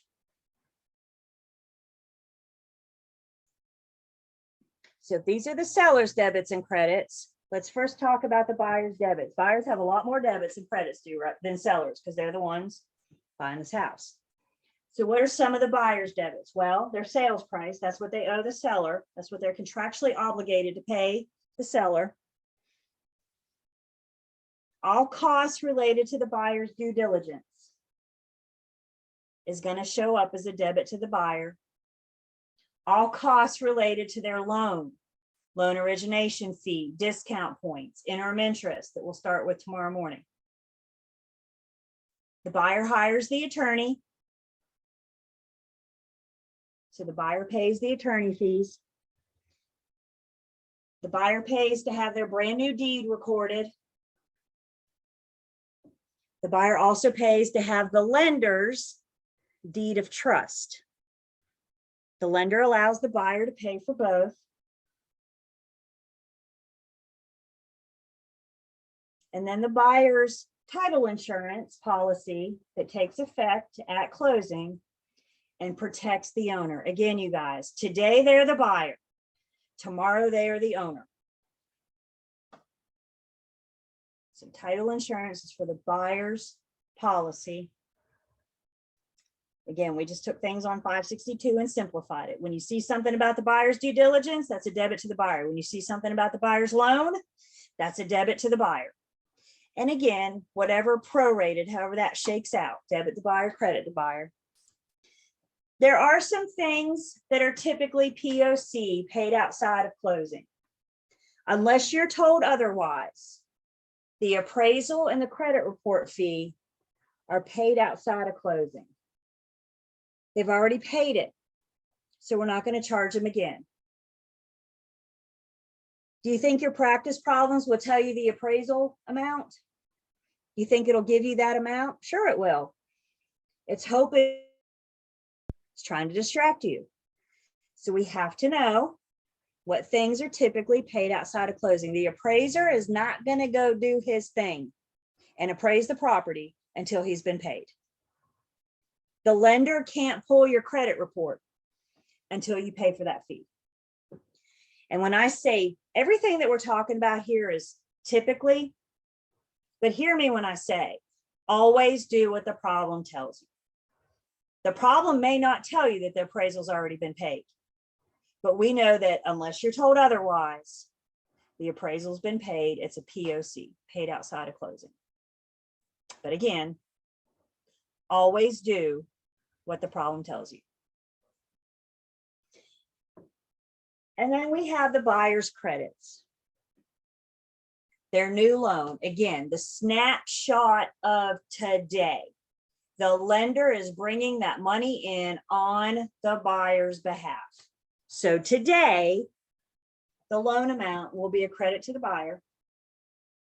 They'll pay them back over the next 30 years, or 15 or 10, whatever we agreed on.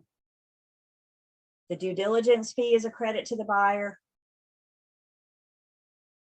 And the earnest money deposit. Remember, we told the buyer when we went under contract, you pay this earnest money and you pay this due diligence, and both of these will be credited back to you at closing. So now here we are at closing. We need to make sure that they get credits for both of those amounts. If I may, let's go back to our book for page 562 really quick. I am watching our time. There's a source of confusion, and I just want to point it out. On page 562, do you guys see under the seller's debits, it says deed preparation fee? Deed preparation fee. Nod your head and give me some kind of acknowledgement that you see that. Deed preparation fee.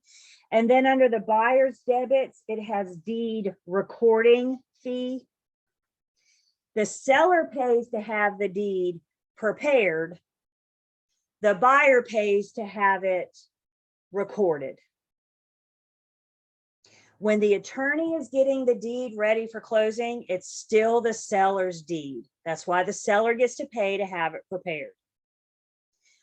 Once that deed changes hands, whose best interest is it to have it recorded?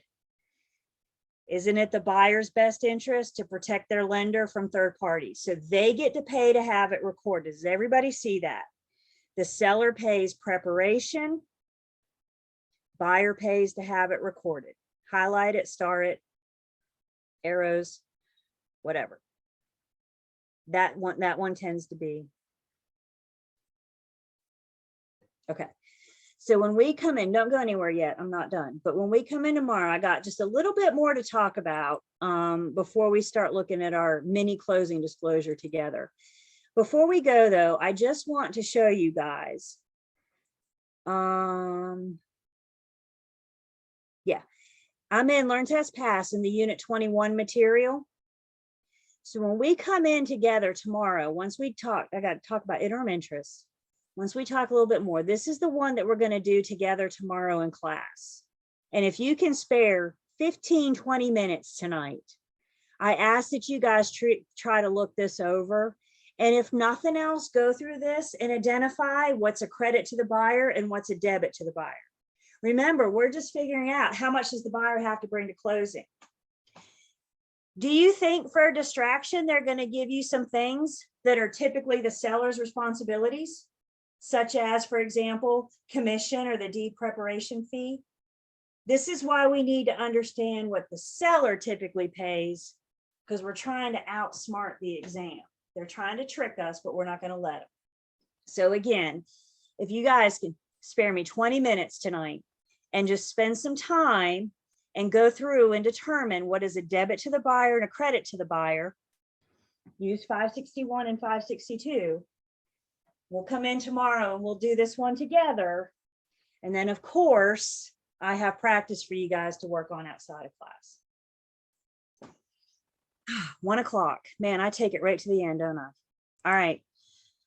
That's all I have to say today. I'll get back and check my chat. If you have some questions about the midterm, please reach out to me after class. But otherwise, I'll stick around for a minute if you guys have other questions. You guys have a good evening, and I will see you tomorrow morning, and we'll do the mini CD. How much does your buyer have to bring to closing?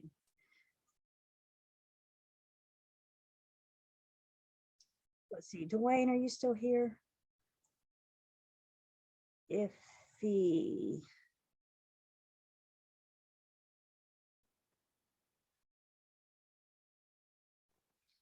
due diligence is a debit to the seller at closing, is it applied to what the buyer has to bring to closing, or is that separate? It's a double entry. So the due diligence, remember, I'm going to share for just a second. Hang on. Let's look at this.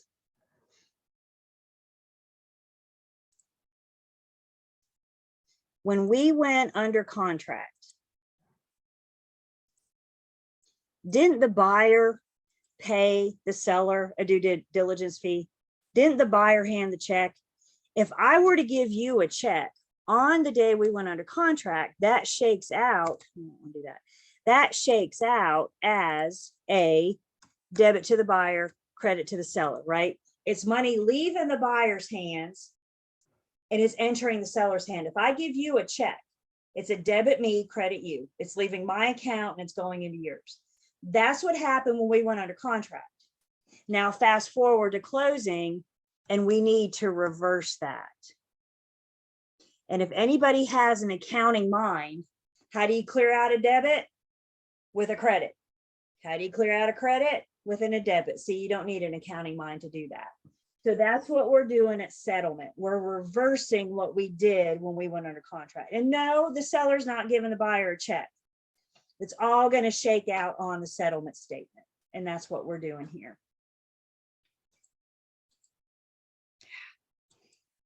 And I don't have a chat, so.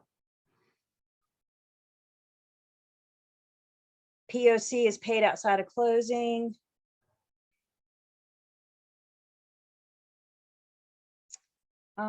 Absolutely. Absolutely. So let me,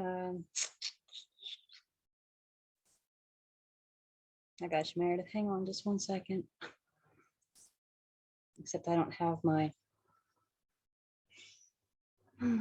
okay, we got to go to the book.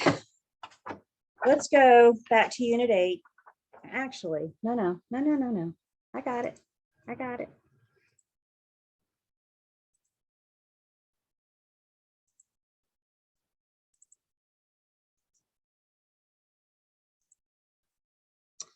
In the Unit 8 material, we have the different types of listing agreements. So let's talk about these. So there's typically 3 types of listing agreements that we may be tested on. And the first one is an open listing.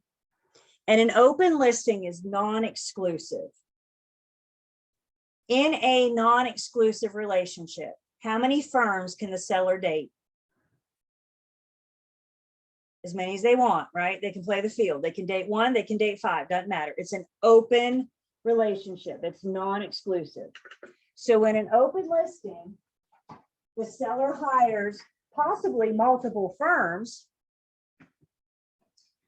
And what this relationship is saying is the firm, not even the first firm, but the firm that brings me a buyer is the one that's going to get paid. Nobody else is going to get paid. Seller hires 5 firms. Who gets paid? The one that brings me the buyer. If the buyer comes from another firm, nobody's getting paid. If the seller brings the buyer, let's say they're at work and they're in the break room and their coworker says, man, I really want to live in XYZ neighborhood or subdivision.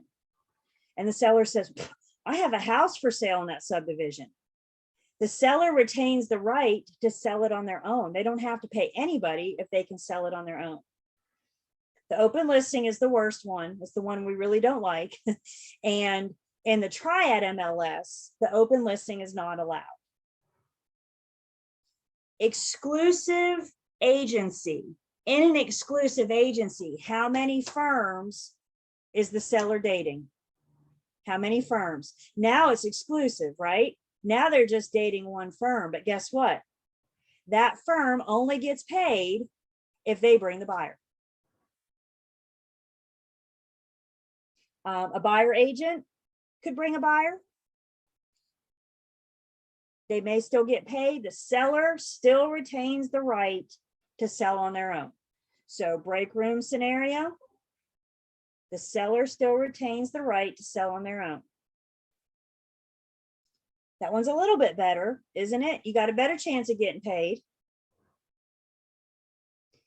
The one that we like, the one that we use, the only one I've ever seen in practice is the exclusive right to sell. How many firms is a seller dating?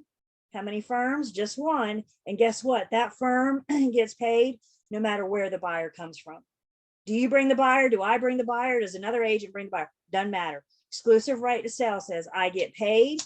And even if the seller sells their own home in the break room, I still get paid. The seller no longer retains the right to sell.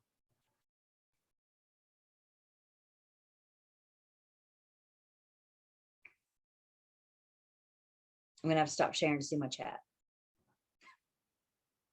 I know, it's frustrating. Does that help? Good. Okay, good, good, good. I think what was messing me up was seeing the words right to sell. And I was getting confused with who had the right at that point, like when it's the right to sell versus the other. Exactly. And that's the difference in just an agency agreement and that right to sell. What that right to sell is, I'm gonna be the one to get paid no matter where that buyer comes from. Again, in practice, this is the only one I've ever seen.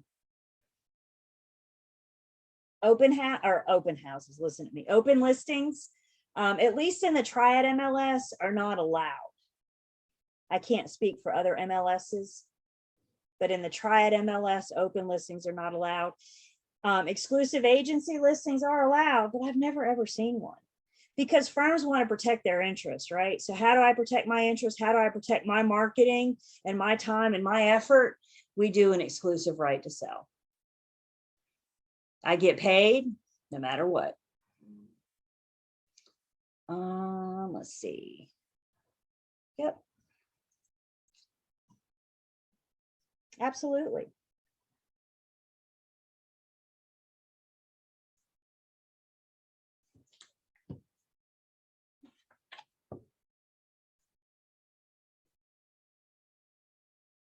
What other questions do we have?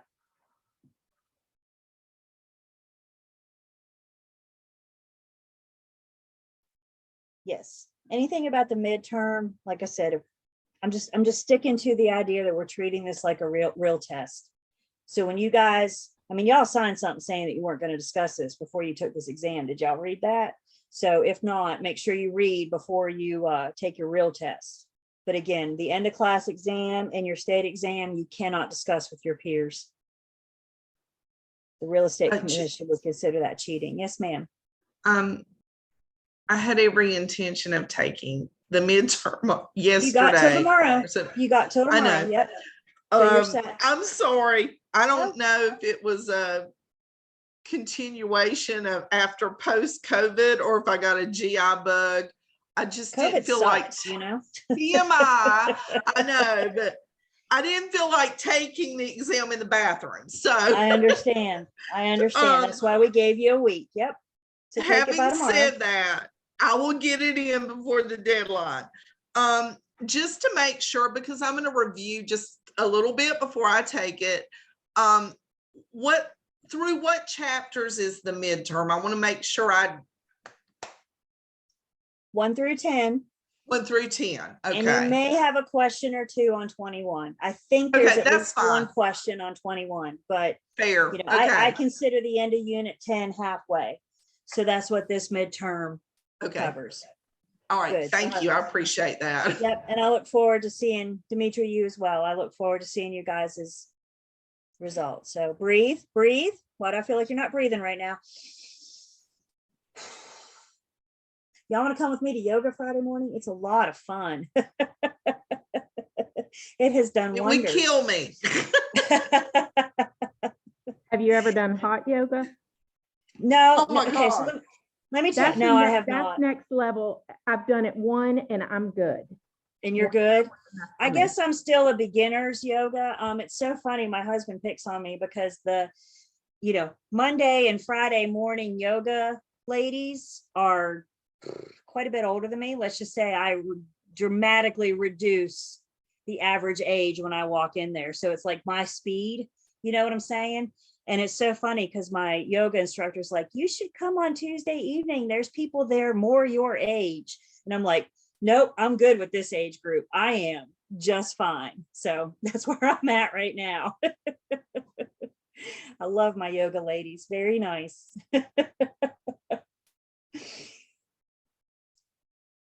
I used to have a friend, well, I still have her, but she used to teach Pilates and she would do hot yoga too. And goodness, she's a lot more fit than I am though. I bet it cannot smell good in that room. I never thought about that. It cannot smell good in And that you won't room. believe the amount of like stuff that, I mean, after the fact that I'm in menopause too, and you add that to it, bless us all. Because honey, my personal summer went to like next level. I'm It's a lot. taking note. If I ever do hot yoga, I got it. Yeah, and I drank about a gallon of water afterwards. You lose a I lot bet. of liquid. I bet. I yawn after yoga. That's why I'm driving home. I'm like, Because it's a good relief. Like it's a all really that good oxygen relief. going It's through me, good for isn't it? this too. It's good for your brain too. Yep, absolutely. Digging it.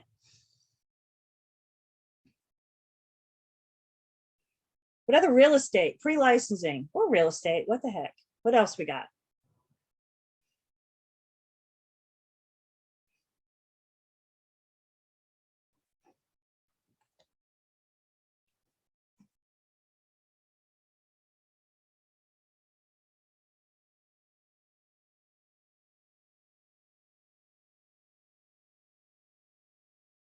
Have a good evening. We'll see you in the morning.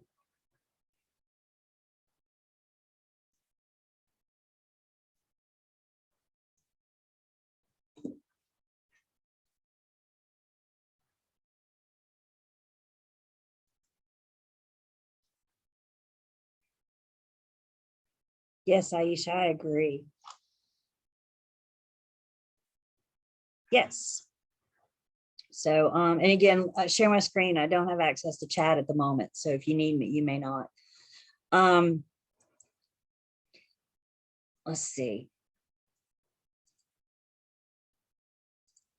I think to first understand TRID, we need to understand, or to understand TILA and RESPA, we need to understand TRID. So TRID is the combination of the two. TILA's always been around, RESPA's always been around. So what TRID does is combine. Good so far. TRID and TILA and RESPA are absolutely nothing new. What's new is the idea of integrating them. TILA gives us, what TILA tells the consumer is the cost to obtain the loan. When you see TILA, see the Truth in Lending Act. And what that tells the consumer is, if I originate this loan, how much is it going to cost me? RESPA tells the consumer the cost to close. So we're looking at two different pieces, right? How much is it going to cost me to get this loan? And how much is it going to cost me to close? So now we've combined them, they're integrated, and that's what TRID's done for us. Specifically, and they're a lot bigger than where we're going, right? So we're just trying to keep it pretty simple. And specifically with TILA, what we need to be aware of and be familiar with, TILA's big thing, here we go, is their advertising guidelines. And actually what TILA tells us is that when you're advertising the cost of any loan, if we hit a trigger term is a specific number about the loan. So it's the difference. I'm going to fast forward just 1 second so we can see. $600 monthly payment is hitting a trigger term because you have hit a specific number about the loan. If you were to say low monthly payment, you haven't hit a specific number. So when we say a specific number, we're actually putting in a figure or spelling it out in the advertising. And what TILA says that if you are going to hit a trigger term, if you're going to advertise a specific number in the loan, then you need to give all of the information about the loan. So the APR, financing charges, number of payments, amount of payments, and total amounts financed. Remember, we said the other day in class, there's what, 5 of us left on here? I don't know y'all's history, but I can almost promise you that every single one of us has a different credit history. Every single one of us has a different credit score. We have different credit history. We just have different credit. Not all of us are created equal when it comes to credit. And if a specific number is hit, basically the lender is being bold enough to say, you can get this loan with $600 down. The lender's saying, if you're bold enough to say that, then you need to give all the terms of the loan. You need to give the APR, financing charges, total number and amounts of payments, and the total amount financed. That's what hitting a trigger term is. So how do you avoid giving this information? How do you avoid this in your advertising? You say low monthly payment or low down payment or, you know, little financing, right? You don't hit a number. And the advertising is the big thing that TILA does that we're talking about here. It's all about how you advertise. Remember, TILA is the cost to obtain the loan. RESPA is the cost to close. And what RESPA gives us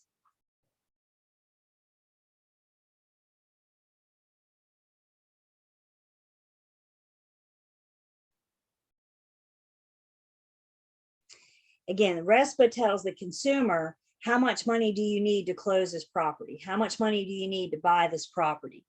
And what they come in and say is they have regulations on disclosure. The consumer has a right to be informed about their loan that they're trying to get to purchase the home. So they have this loan application, and that's when RESPA starts jumping in. And they say within 3 days of loan application, the lender must send the borrower this Know Before You Owe booklet, just an information booklet about shopping your loan, and the loan estimate. So within 3 days, this is RESPA, within 3 days of loan application, the lender has to provide the consumer, the borrower, with information about their loan. That's how we help educate the consumer, right? Is by providing them that information. So within 3 days, we get the Know Before You Owe and the loan estimate. And then RESPA also says 3 days prior to settlement, the borrower needs to get the closing disclosure. Again, this just gives them time to actually look at it. This gives them time, if they want to go back and pull their loan estimate, they can do a nice side-by-side comparison. Guys, I'm not kidding. Prior to TRID, buyers didn't know their numbers until they were being told to sign at settlement in some cases. Could you imagine making a 30-year commitment and you're going to sign that commitment today and you're just seeing those numbers for the first time? You have no idea what your monthly payment's going to be. Maybe you know your interest rate, maybe you don't. But there were times, I wasn't in sales prior to TRID, but there were times where I remember my agents following their buyers to their bank after settlement to get their money because they didn't know how much they had to pay until they were sitting at that settlement table. And RESPA said that has to stop. So that's what the idea behind this is. We got to give them 3 days prior settlement to evaluate their charges, their debits and their expenses. So that's the big thing. That TILA is about advertising and those trigger terms. RESPA is about educating them and informing them about their numbers. There shouldn't be any guesswork at the settlement table. And that's that big picture. Thank you for simplifying it. Of course. Of course. You have a good day. You too. Thank you. Aisha says the monthly cost. Yeah. What's your monthly principal and interest? What's your monthly taxes and insurance? Understanding that taxes and insurance may go up.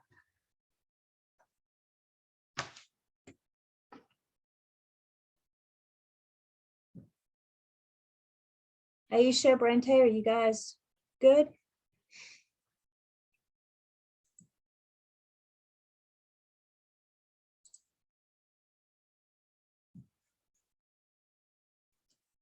Have a good day.